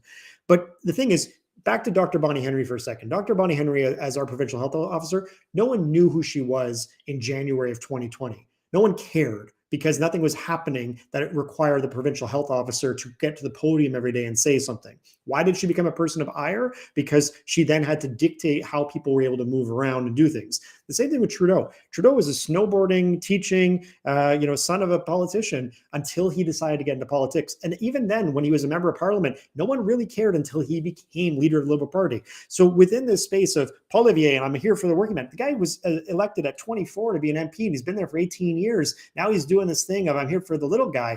The majority of politicians say, we didn't like him when he was at work. We didn't like him when he was doing things. They look at Singh and they sit there and say, well, we hear the racist garbage and everything else. But that's a man who grew up with a father who was an alcoholic. He was sexually assaulted as a child. He can bring a lot to the table and open up conversation about being a survivor and understanding things when it comes to being judged unfairly, or how he raised his brother when he was going to university, when he's in law school, and paying for his brother to go to school because his father squandered his money. There's so many things where I look at Singh and go, I want to know more about your story because I value what you're bringing to the table. But what does somebody see when it's ired politics on a Facebook thing going, well, that guy should take his thing off his head? That's garbage. It's racism. It's horrible. But how did he defend that when he was running in election? When he met somebody in Quebec who said, hey, you do better if you took that thing off. The same applies to a Quebecer saying you do well if you took the cross off. The reality of this is that people only get upset about what affects them in their silo. And if we just knock down those silos and say, tell me your story. Tell me how you got to where we're going to find some common ground. You know what? Your dad drank, my dad drank. Thing is, I'm beneficial in that space of my dad very rarely drank alcohol. But what did I learn about negativity in life? I learned a lot about who he was and the way he struggled with things and chose not to drink. More people talking about those common spaces make those spaces better for the people who are trying to find the one thing that's pissing them off about the other person on the other side of the table. Find middle ground. Just do it. Yeah, and it's not that hard. I mean, we had that Fringe Derek guy on, the guy that yelled at Trudeau. We had him on the podcast. Remember the Ukrainian thing that was happening in Toronto? So we bring Fringe Derek on. That was the guy that yelled. And, craziness, all the other stuff. Unedited. We didn't edit the whole thing. And what I got out of it in the first 20 minutes was his story, why he's so angry. And I identified with it. And this is a guy that had, I'm like, when I first saw what he did, I was like, what a piece of shit. What a useless member of society. And then I sit down with the guy and he's like, I had a terrible childhood. That's why I look at everything the way I look at things, because my childhood was terrible and what I want to do is protect kids. And so he transferred that. And by the way, it's a noble pursuit, protecting children. It is a very noble pursuit. We should all be on the lookout to protect kids. We should all be aware of kids. But Dean, the hard part there is we got the Theo Fleury version of protecting kids based on victimization, but then we got the extremism of the verified Twitter account based on the success in the sport now becoming the radicalized viewpoint. Like I've been advocating for 2 years that once you get to the point of sharing misinformation, your verified account based on you skated should be taken away. You should be minimized in that space because you're choosing to use your platform that you earned doing something that has nothing to do with healthcare. To then pivot into here's why now I'm an expert. And the thing is, when those university degrees were ripped away and everything else, good. Like that's what should happen, right? The same thing happened with Bill Cosby. That boils back to the conversation we were having about responsibility. And the problem is you can't teach a narcissist responsibility. You just can't sit that guy down. And you can't go, listen, you have a responsibility because people are listening to you. He has no desire to be a good citizen. Right over their head because all they're doing is paying attention to him. Jordan Peterson, wild narcissist. Theo Fleury, narcissist. Like guaranteed. But the contrast there, Fleury earned his successes in a professional capacity. Doesn't mean he's an expert on everything, right? Peterson, I'm never going to take away his academic credentials because he's earned them, right? And the thing is, as a tenured professor, like that shows you have an avenue that was based on other people observing, reporting on your behavior, making sure that you were responsible in this space. And again, as you kind of grow and change, they're like, okay, this is where you're doing to leverage your business. When we learned about Bill Cosby making Bill Cosby choices with drugging women, the majority of people are saying, hey, this is a behavior that we should not have. And there were some defenders of him. But we had people saying, take away his degrees. Bill Cosby earned his PhD. You can't take that away. You can take away honorary degrees to the end. But the reality of it is, when we look at a person like Theo Fleury, and Dean, we're going to bring this back to your point of kind of holding accountability. I want to just highlight here, Liz Plank. She wrote a book called For the Love of Men. And this is a feminist viewpoint of like, what's wrong with men these days and why do we kind of malign them so much? She reached out to all these female voters in the United States and said, you voted for Trump knowing that as a white woman, as a woman who had suffered abuse from a husband, as a person of a victim of infidelity, why'd you still vote for this guy who represents all the things in your life that kind of suck? And they all turned around and said, because we're worried about our sons. We're worried about immigrants. We're worried about our languages and things like that. That is populism. And that populism, we've seen it in the past 80 years of our history. How does that ire turn into people becoming radicalized or joining a party or deciding they're going to go send a whole country to war? The hard part here is that we recognize we do it on November 11th and say, we say never again. But we get so far away from walking somebody through Auschwitz to get them to understand that these are the atrocities that happen in the world. We need more victims coming forward and saying, let's do a roundtable. Let's talk about victimization. Let's talk about how your behavior impacts somebody. And we need more people going to schools and sitting down talking to kids, not a big audience and everything else. You get a group of hockey kids together and say, let's talk about the individual who sent that nude photo to 50 people. How did that affect somebody? What was the impact there? And the more we have coaches doing that, the more we have teachers doing that, the more we have people in our community saying, talk about the issues, and then find people who've been affected by it and get somebody to understand empathy, not sympathy, empathy, the better our communities become. And the hard part there is learn a couple of words in somebody else's language, learn about the way that they've lived their life, what it took for them to get where you are today. Stop doing the bootstrap conversation because not everybody in this world has boots to start off with. And then find that balance that makes us better human beings. Okay, so how do we do that with Theo Fleury? Like, let's take your example of this young man, Carson Briere, where you're like, he deserves a second chance. He's got. That's where the rubber meets the road, and that's where I get out of the canoe, and I go back to the bar. Yeah, like, and I'm never really in the canoe. I'm kind of like I'm at the lake. I like watching it. I want to be in the canoe, but how do you do that with Theo Fleury and Jamie Salé and the people who legitimately you can't outreach and you can't I can't forgive those guys for the shit that they fucking spread. No, they are totally being funded by individuals who want them to continue that path to sow that division. And that's just the reality of They're being paid for this. Oh, there's a number of accusations around individuals who have money to get them to events and things like that. I mean, to be fair, I don't know what Theo Fleury's economic situation is, but I'm sure if he was able to still have some of the means that he had as an NHL player, he would be able to do this himself. But it would question of like, what do you want to do with your retirement, right? And if he's motivated, to go to these events and sit there and say, I am protecting children, like the only thing that I would ever celebrate with Theo Fleury now is still how he advocates for the issues that he experienced as a hockey player, whether it be substance abuse, whether it be sexual assault. These are the things that I say you can't take away those experiences from this person and silence their voice in that space. It is required to understand more about those issues to have him be able to say the things he says about those topics.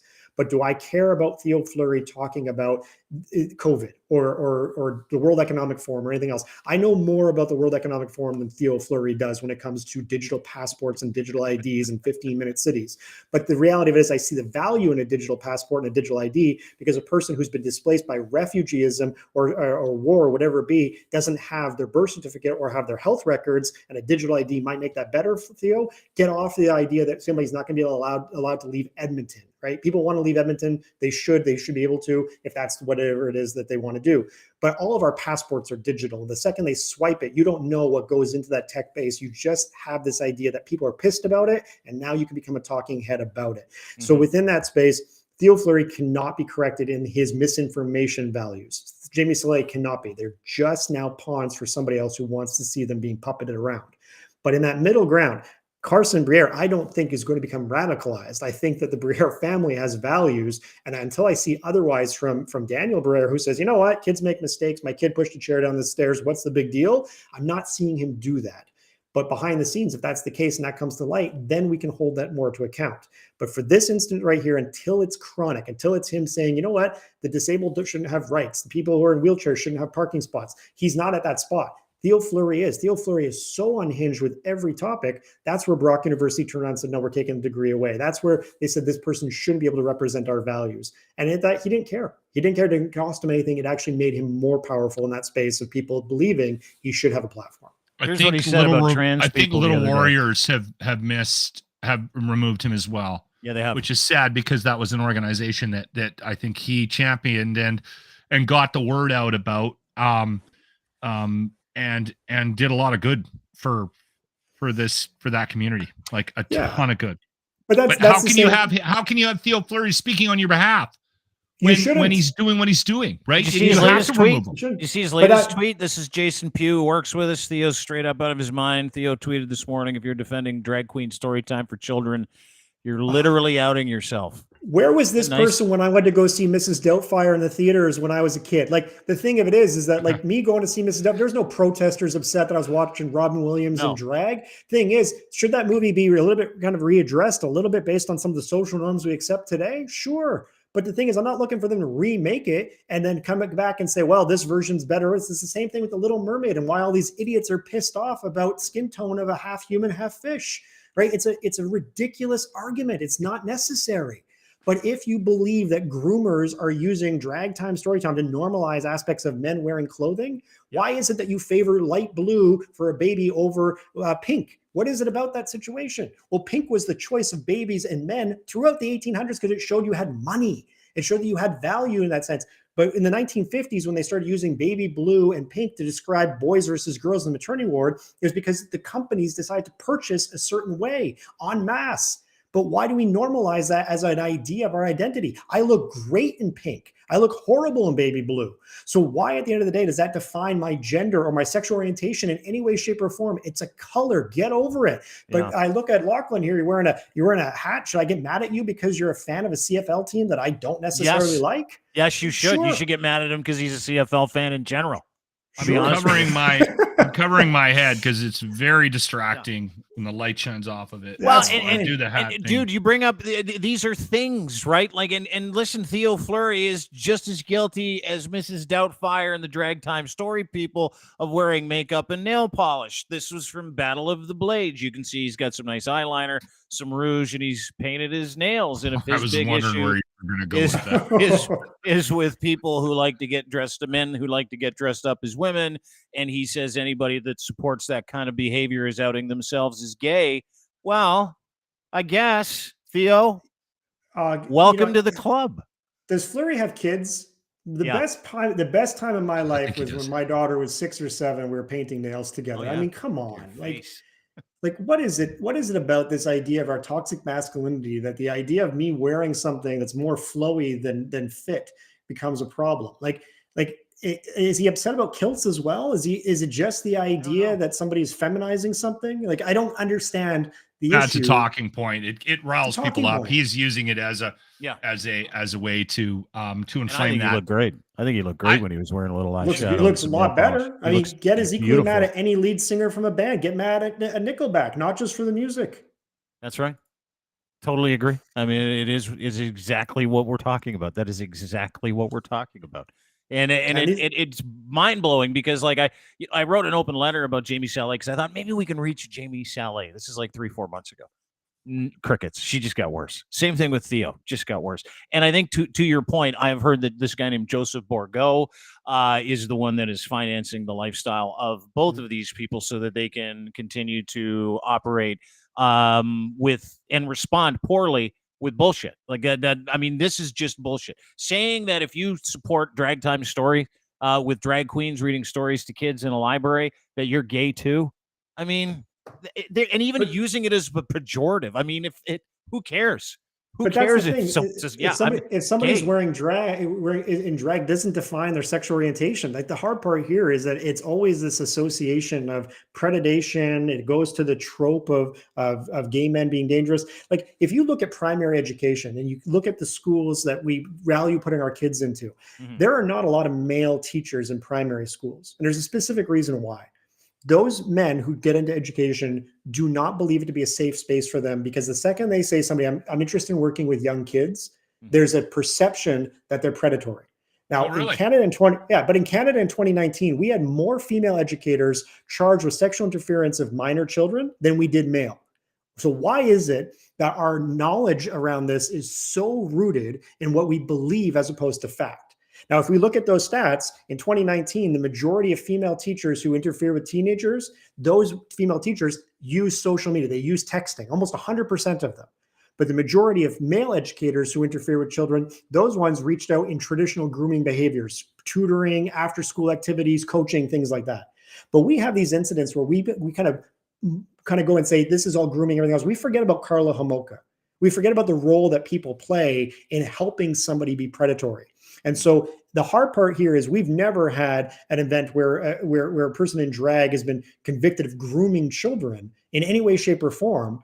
But we don't put the same ire onto the church. We don't put the same ire onto camps. We don't put the same ire onto people who choose to take a path of least resistance to feed what they're looking to do, which is prey on kids. So in these spaces, I'm tired of hearing about, he's a good dad, he coaches hockey, everything else. And 5 years later, we hear about this kind of thing. Theo Fleury should be the first person to say, we have people who choose the path of least resistance to get close to somebody so they can violate them. And just because he uses this in target drag isn't the issue.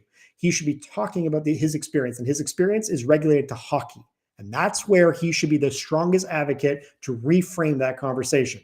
Yeah. The hard part for Salé is I have no idea what happened to Jamie Salé, except for the idea that she was potentially radicalized based on her belief system. That's it. I've never heard anything about a coach, anything in the figure skating world that's made her go, this is where I need to be an advocate. And when we look at these stories in the United States of gymnasts and coaches, we look at Penn State and everything else, people found the least resistant path. And if drag right now is your belief, guess what? Reading in an open library is nowhere near getting kids in closed doors so you can touch them in the showers. Yeah, thank you for saying that. I mean, it goes without saying the hypocrisy in religion didn't work well for scouts. Pretty incredible. Scouts, church, Catholic priests. I mean, dude, it's all. But why haven't we done the same thing to the Catholic Church? Well, we do, but it's not held to account the same way. It's the bad apples. Nowhere near held to account. No. And again, it should. But the thing is, whether it's Catholic Church or whether it's any religion in Canada that operates, it's the idea of what do we argue as the benefit versus the incident? And so the benefit is we have community, we have participation, we have people who can go and participate their faith. But the thing is that the majority of everyday Canadians aren't upset about these drag events. They're not, right? We have a small group of people who believe that they can attach 10 different things to the issue, bring that in, and then open up a dialogue about their concerns about digital identities or vaccines or whatever. It's too big umbrella. And the people who are saying, let's keep getting this bigger, they're looking for any event that they can get that crowd to. So we weren't concerned about drag events 2 years ago, right? I mean, obviously COVID in play. I didn't even know they existed. Didn't even know they existed. But there's one happening in my community at the end of the month, and it's 19 plus. It is a licensed event, and they're already getting the people all upset going, well, make sure they're not bringing kids. Nobody's bringing kids to a 19 plus event. Like, you can't. It's against the law to do that. So why in the world are you considering this to be an issue? Let's get the signs out. Let's get the Jiffy markers. Let's go make our angry signs. I've never cared enough about anything to make an angry sign, but I've cared enough to show up and give allied support because I recognize it's the right thing to do.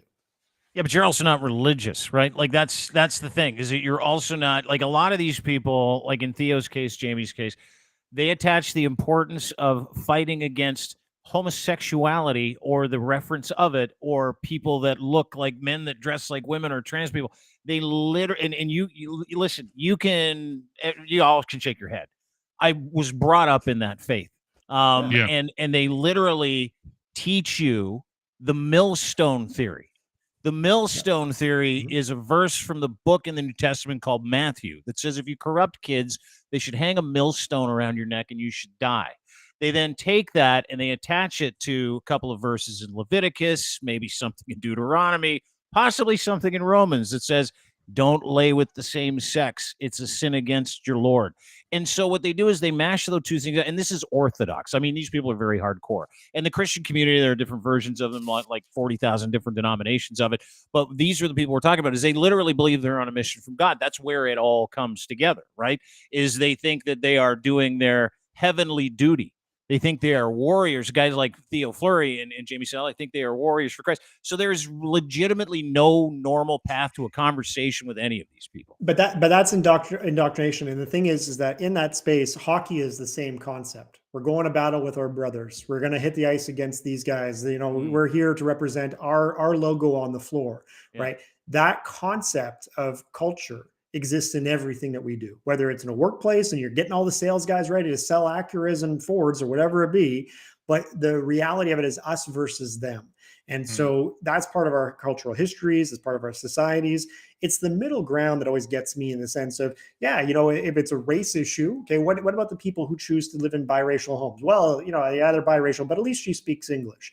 The hard part here, that justification for people, is that when it comes to this idea of what's right and wrong, it's meeting a narrative that some people subscribe to for the balance of their happiness. And so we think about family homes where it's like, well, my child is marrying a person who's a different race than us. Oh, okay, but do they share the same faith? Oh, I guess that's middle ground. I guess that's okay. Israel and Palestine, the same thing happens. It's like they all make hummus, but everybody wants to argue about which God is the best. Right? Let's talk about which hummus is the best. And so for me, I grew up in a Jewish home. We had a traditional Friday night Sabbath.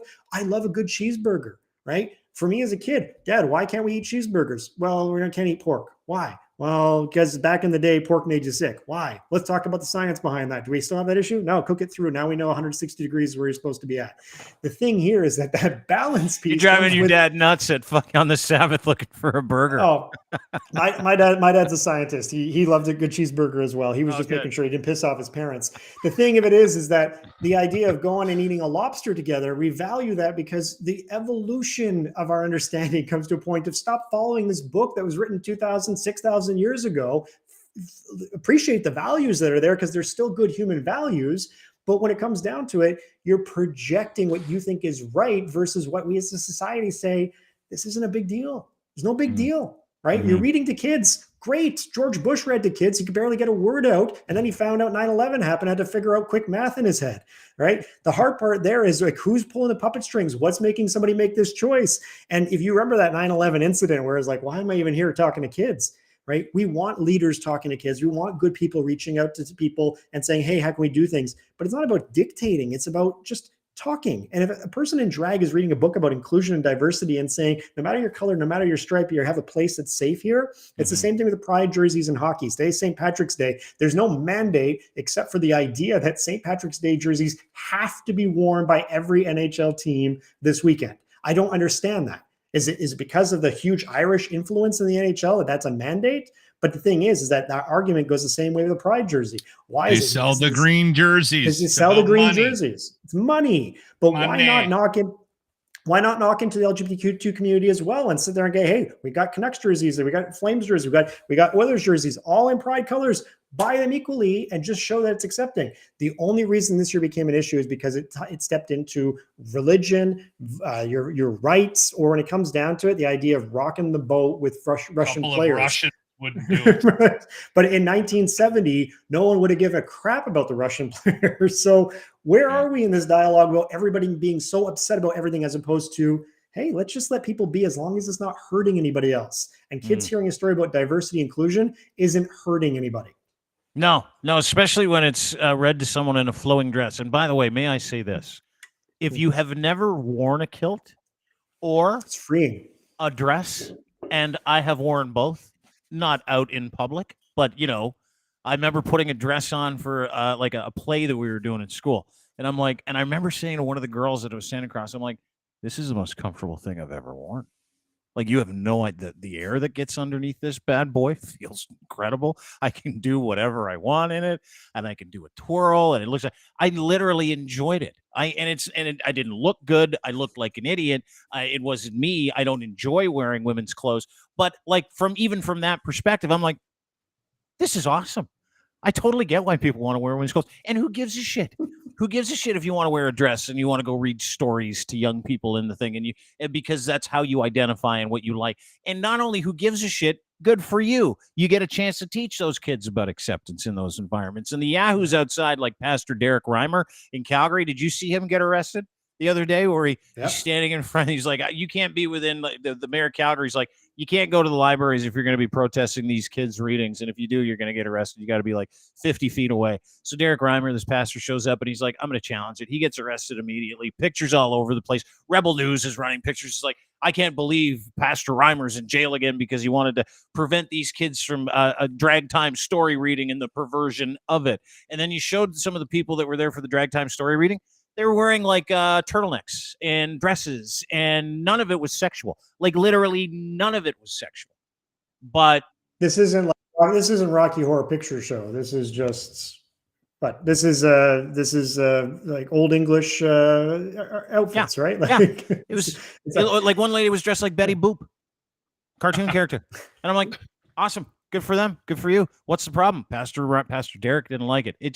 It's mind blowing to me because, like, you grow up and I'm 50, right? And, the sensibilities from, the 70s and 80s and what people said and what they talked about. And then you see openness and inclusiveness and you see the way the world operates now. And you look back on that time and you see it come up in 2023 and you're like, I forgot the rest of the world isn't caught up with how things are supposed to work. I forgot there are people out there like this. I forgot about the hatred and that people have for people because of the way they want to dress. It's just how they want to dress. That's it. I have a hard time with the idea that the majority of people who are angry about this will argue whether a Ford or a Dodge is better. They will equally get upset about something that really has no bearing on anything in our everyday society. And the scary part here is that this is the focal point. Like, we've spent 20 minutes talking about drag events, and it wasn't even where we started off. And this is where everything kind of derails, in my opinion, is that we forget that if we need to be distracted to not focus on the bigger issues that are happening in our world, then it's easier to spend 20 minutes talking about a drag event than it is to talk about a war that's happening on the other side of the planet, or individuals who are displaced as refugees who are looking for the same thing that my ancestors got the benefit of over 100 years ago when coming to Canada. But the scary part here for me is this idea that you're going to have people who become so radicalized with the fear or the hate piece that we then sit there and go, well, where could we have prevented this? And we can prevent this by not necessarily focusing on it, but standing up to it And so if you have a drag event happening in your community and you know that the protesters are going out, don't let those people stand in vain. Get out there and hold them accountable to the language that is acceptable. But at the same time, ask them the simple question: why is this a problem for you? And if all they do is go on protecting kids, go out there and adopt a kid. Go out there and become a foster parent. Go out there and go through the rigorous process to bring a kid into your home, to give them the benefit of your privilege, and help that child find success in this world, not based on the hate that you want to put out there, but on the idea that you want to give shelter and care to somebody who deserves the opportunity that you have been blessed with. And so in that piece right there, like, again, majority of people who want to save kids and they run that rhetoric don't want to put, I mean, they barely probably put effort into their own children, let alone the general public's kids. Yeah. But the scary part here for me as a kind of closing point is that anybody who touts that they're in what they're doing to protect kids, there's probably a reason why they're using that as a shield. They probably don't have anything else to bring to the conversation. No.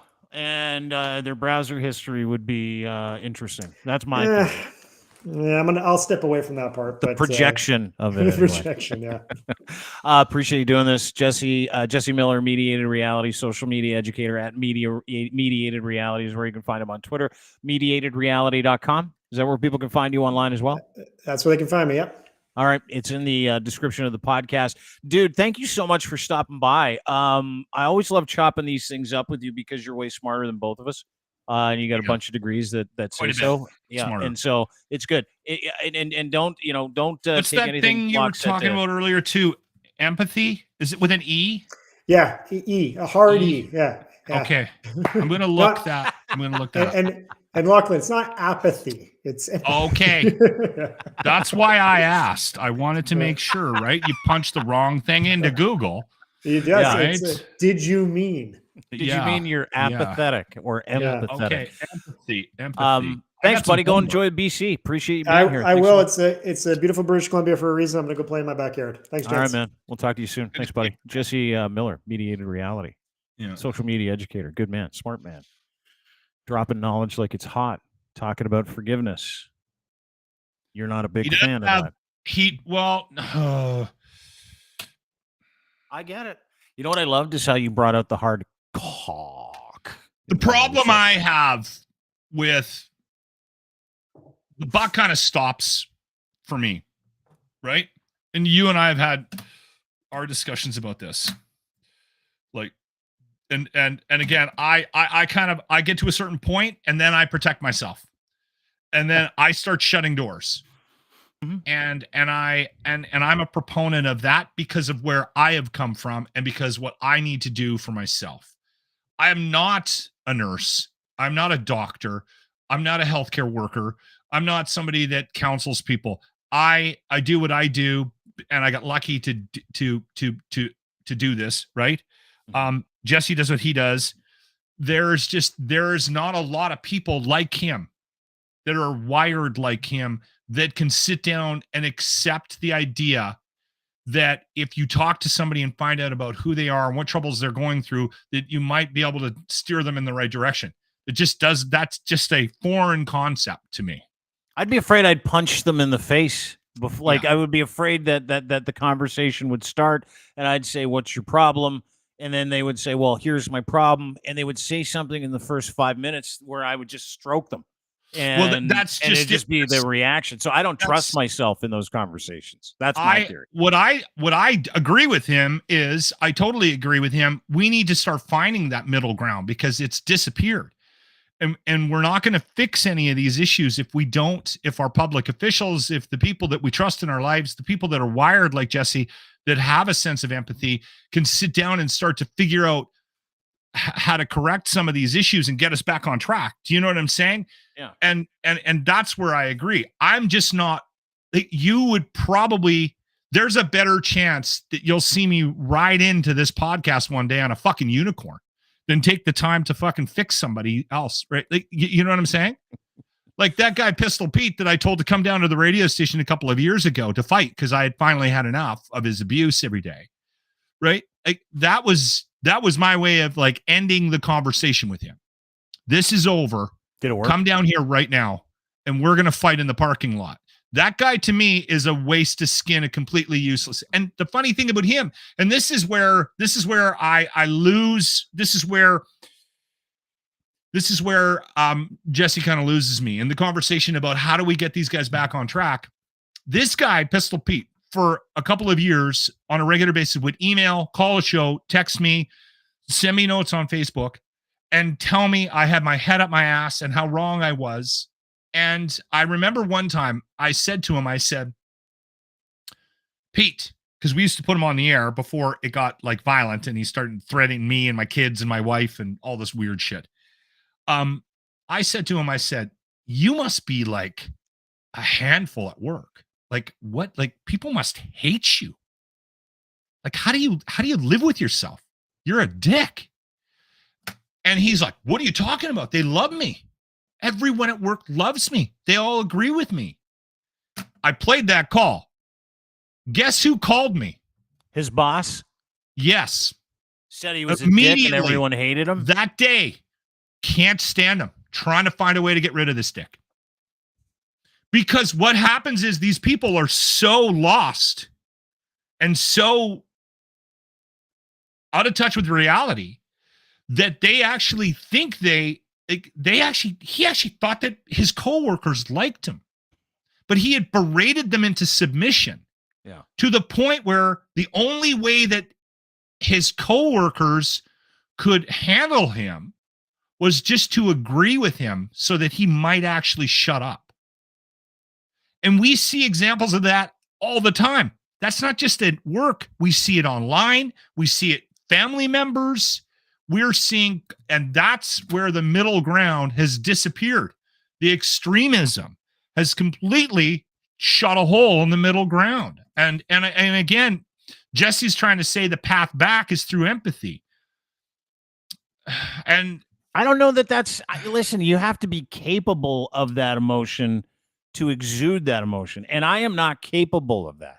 Right. I'm not good at it either. Like I want to be better than that. Responding and responsibility, the root word of responsibility is having the ability to respond. Well, I try to pride myself on that to the point where anything that happens on social media, any notes that we get now, the person just gets excommunicated like immediately from everything we do, from my Twitter account, from everything. So I'm not talking to those people. There's no conversation you can have on Twitter with someone about, hey, listen, tell me about your life experience. Yeah, take your top off. Let's show us that skin. That's it. Show us some nipple. There we go. That's all. So I love it. I love it when you gear right down in the middle of the podcast. You look good, saw a little nipple. But there's no conversation to be having with people who email you and death threats. There's no conversation you can have with Theo Fleury, Jamie Salé, anybody who threatens you, someone who's like, I hate your guts because I like Pierre Poilievre, or I hate your guts because I like Trudeau and you don't. There is no conversation that you can have with those people. None. But it's happening. That extremism is on both sides. I mean, we always tend to lean on this right. I said Trudeau and I said Poilievre. I covered both sides. I am highlighting the fact that you were smart enough to bring that up, right? Just like we need to highlight that huge cold sore on your lip. I know. I got it when I was in Arizona. What? That's sunshine, a rager. Outside. I know, dude, and I've had it for like a week. It's almost gone. Wow. Sucks. Now, I get them like every 10 years, maybe if I'm lucky. Remember the first one? I guess when I got when I was like 6 years old, and I go to school and my mouth hurts, and I come home and I'm like, I got a sore in my mouth. And my parents are like, it's a cold sore. And I'm like, what does it mean? And my dad's like, don't worry about it. You were born with it. And I'm like, what are you talking about? I was born with cold sores. I don't understand it. And then all of a sudden in health class in like the 10th grade, we start learning about cold sores. Yeah. And it's like, and I remember the text is like, it's from loving unclean women. Cause I went to a religious store. I can see you doing that as a child. I've never loved an unclean woman as a 6-year-old. That's not what I did. Anyway. I got them when they took my tonsils out at the hospital. Yeah. In Carson. Yeah. You get them all kinds of ways. Drinking out of the same cup. Maybe I drank out of my dad's cup when he had a heater. I have no idea. Yeah. But I'm one of the lucky ones that doesn't get them very often.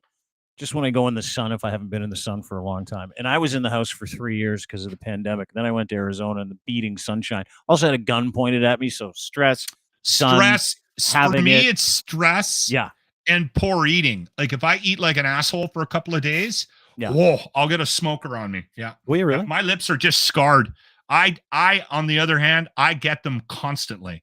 You get them every 10 years, which I think you're lying because I've been on this podcast. Have you seen me have one? Yes. Never once. Never. Dude, this is the first time I've had one since we started the podcast. Probably in 10 years. And You're I'm not totally even lying. kidding. Well, dude, is there a picture of me with one? Have you seen me in a podcast with a cold sore before today? We're going to go Ever? back. I'm going to review Go ahead. tape. You'll never find it. You will never find it. Are you going over St. Patrick's Day today? I fucking curling totally forgot. Oh, that'll be you're going to be. You want to hear my wife's curling with me, and then it's Grant from work, and then we got a ringer. Guess what our team name is? It's Amelia Bonsfield. No idea. I swept with your wife.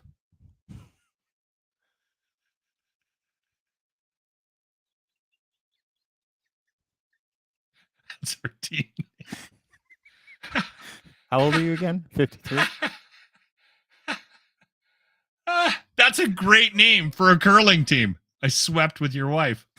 It actually is. It reminds me of those names you'd see when you go to like Canlin Ice Sports at like 10 o'clock at night, and you'd see like all the men's rec league player team names on the chalkboard, and one was like the Dirt Riders, and you're like, oh, I get it. The 69ers. You're like, okay. Team Brown. Ours is a little more creative than that. Don't throw us into the same Team Brown Browntown. Dirt Riders. I swept with your wife is a good name though. Yeah. I have to go. I have to urinate. Bad? Yeah. Do you need to keep going? No, I'm done. Okay. I've been doing this for 2 hours. I was doing it for like half an hour before you got here because you're doing. I apologize about. I love this yoga class on Fridays at noon with my girl Jocelyn. She's amazing, and I hate missing it. So thank you for letting me jump in a little bit late. Dude, no problem. It was an unfettered conversation with Jesse. I really enjoyed it. I was happy you were here too. And it was probably a good idea that you left me off the conversation with Michael yesterday. He doesn't quite get me. Whenever I say something funny, he always kind of looks a little bit like, what was that? Great and why are you here? With Geist, it was awesome. Well, I know. And I'll go back and listen to that one because I want to hear what he has to say, but it's always a good idea to leave Lachlan out of that one. Yeah. No, Michael doesn't quite understand me. I do worry, especially in the middle of that one where you hopped in and then like literally the first thing you said in that podcast, you came raging in from yoga. You jumped in. He's like, we should forgive people for being assholes. And you're like, no way. There are cocks out there. And I'm like, oh, good. Lachlan's in town. There's cocks out there. I can't forgive a cock for being a cock. And I just think there's people out there that assume that these guys are going to get better. Right. No, they're not. And then right. No point. Yeah. It's not our job to find change God people. or something, and then you meet him 10 years later at a Denny's, and they're still a cock, right? Just a religious cock. Just a religious cock. Anyway, I got to go. All right, go and enjoy it. Happy Happy St. Patrick's Day. I'm literally holding the end of my penis so I don't pee myself. Go pinch your dink and hang on. I'll talk to you later. There's Lachlan Cross. He's got to go. Have a great day. Happy St. Patrick's Day. Enjoy it. Go out and have some fun. Get gunned. Juice it up. It's literally the only day of the year where I'm like, oh, yeah, that was a fun day back when I used to drink. I don't begrudge you. Get to the pub at 9:10. Have some cabbage and pastrami, or whatever the fuck that sandwich was. Corned beef, cabbage and corned beef, a lot of mustard. Maybe you'll get a sausage outside when you're like 12 out of 10 wasted and you're stumbling around and you spend all your money in the pub and you're like, I need meat. That's what today is all about. It really is. So no matter where you are, happy St. Patrick's Day. Just get home safe. 2 Advil before you go to bed. Chug a bunch of water. Grab some Pedialyte too. Make sure you drink that before you go to bed. Trust me. Oh, and roll a joint because you're going to wake up at like 2 o'clock in the morning, maybe 3 o'clock in the morning, depending on when you get home. Doesn't matter. You're going to wake up in the middle of the night. You're going to have a booming headache. You're going to be parched. You need to get a glass of water, get a joint, drink your glass of water, go outside, smoke your joint. Come back inside. Take 1 melatonin, by the way. Hit the fart sack. You'll wake up probably another 6 hours later, if I'm guessing. This is a little bit of a hangover cure. You're welcome, by the way. Lots of water, Pedialyte, a joint. You got to be ready for this. I don't miss it. There's a lot of prep work to get drunk just to avoid the hangover. Chill on your couch all evening, Elaine. In the comment section. And a girl. And real quick, before I let everybody go. My condolences to Wade Holloway. Wade is a listener of the show. He's friends with Lachlan Cross. His lovely wife, Doe, passed away yesterday. And this is a tweet that he put up. He's a photographer. He and his wife together for many, many years. She passed away at the age of 55 due to cancer. And they were married for a long time. If you follow Wade, you know anything about Wade. Wade, this is all he talked about is his lovely wife, Doe. How much he loved her, how much he appreciated her. Tweet says, 14 hours ago, my wife Doe lost her battle with cancer tonight, just 2 hours before her 55th birthday. Doe will be missed by many, but forgotten by none. I love you, baby doll. Isn't that nice? Isn't that nice? I loved it. And Wade is a very valued member of our crew. When I say crew, everybody that listens to this, very valued to us. And we have watched this cancer play out in Wade's life with his lovely wife, Doe, over the past couple of years. And he lost her last night. But the memories that he shared with us of his wife and how he treated his wife through that process changed my mind about relationships. It was beautiful to watch, and still is in memoriam, to see a man that loved his wife that much, that needed her that much. So my condolences to Wade and the Holloway family on the loss of Doe. Truly, truly a sad moment for you. But what a gift that you had for as long as you had it, to be married to that woman and to love her and to experience that kind of emotion, that kind of love, that kind of unconditional love with another human being.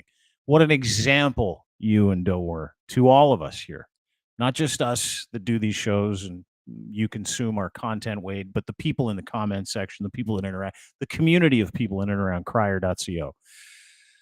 In the thousands. We all mourn with you, Wade.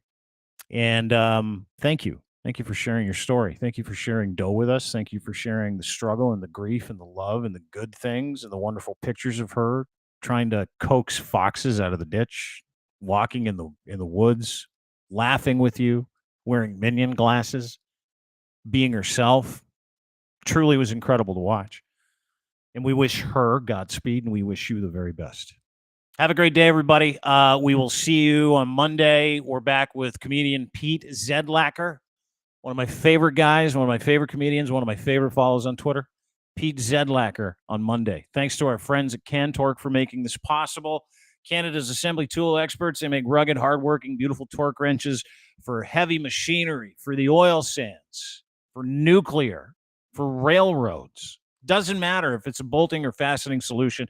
These guys have it, and if you don't have it, they will make it. That is what they do. They are the best in sales, service, rental, calibration, and custom fabrication of torque tools and fasteners and looseners for bolting projects that you can't get anywhere in the world. Doesn't matter where they are. They will get back to you. They are a worldwide company based and manufactured, which nobody does here in Canada. They're very proud of the work that they do, and we're proud to be their partner. Go to cantork.com for more information. Also, go to Ed's Fine Imports today, edsfineimports.com. He sells Gitch. The Dean Blundell Show brought to you by Gitch, luxury branded underwear, boxer briefs with the pouch in the front. If you want a free pair, you can get a free pair. On me. All you need to do is go to edsfineimports.com, pump in the promo code Gitch, and then the number 3 when you check out. Buy 3 or more pairs of underwear, and he'll send you a free pair. Trust me, they're the best underwear on the planet. The online store is huge. You're probably going to check out some shoes. You might even grab yourself from Johnny Varvatos jeans. Maybe one of those cool little wax shirts that they make. Love John Varvatos stuff. But they have it all. They've got a massive selection of clothes, huge online store. Go to edsfineimports.com. Gitch3 is your promo code. Check them out today. And, of course, kivlaw.ca, defense attorneys that make it really easy for you to walk through your legal issue. They know that you have help and you need friends, and that help comes in the form of Southern Ontario's best legal defense attorneys. Kivlaw.ca. Rob Kivlikin. Get a hold of him by emailing him, robert@kivlaw.ca. Send him an email, and he will take care of it. Your consultation is free. What he wants to do is make sure you learn and understand from the legal issue that you're going through, whether you did it or not. Doesn't matter. You've got a job to do, and that's deal with the legal system. If you're in it, there's nobody better in Southern Ontario than my friend Rob Kivlikin at kivlaw.ca. Check him out today. Have a great day, everybody. Great weekend. Happy St. Patrick's Day. Enjoy it. We will see you tomorrow. No, Monday, right here on this very program, 3 o'clock. Pete Zedlacker, comedian. Great dude. See you then. Bye.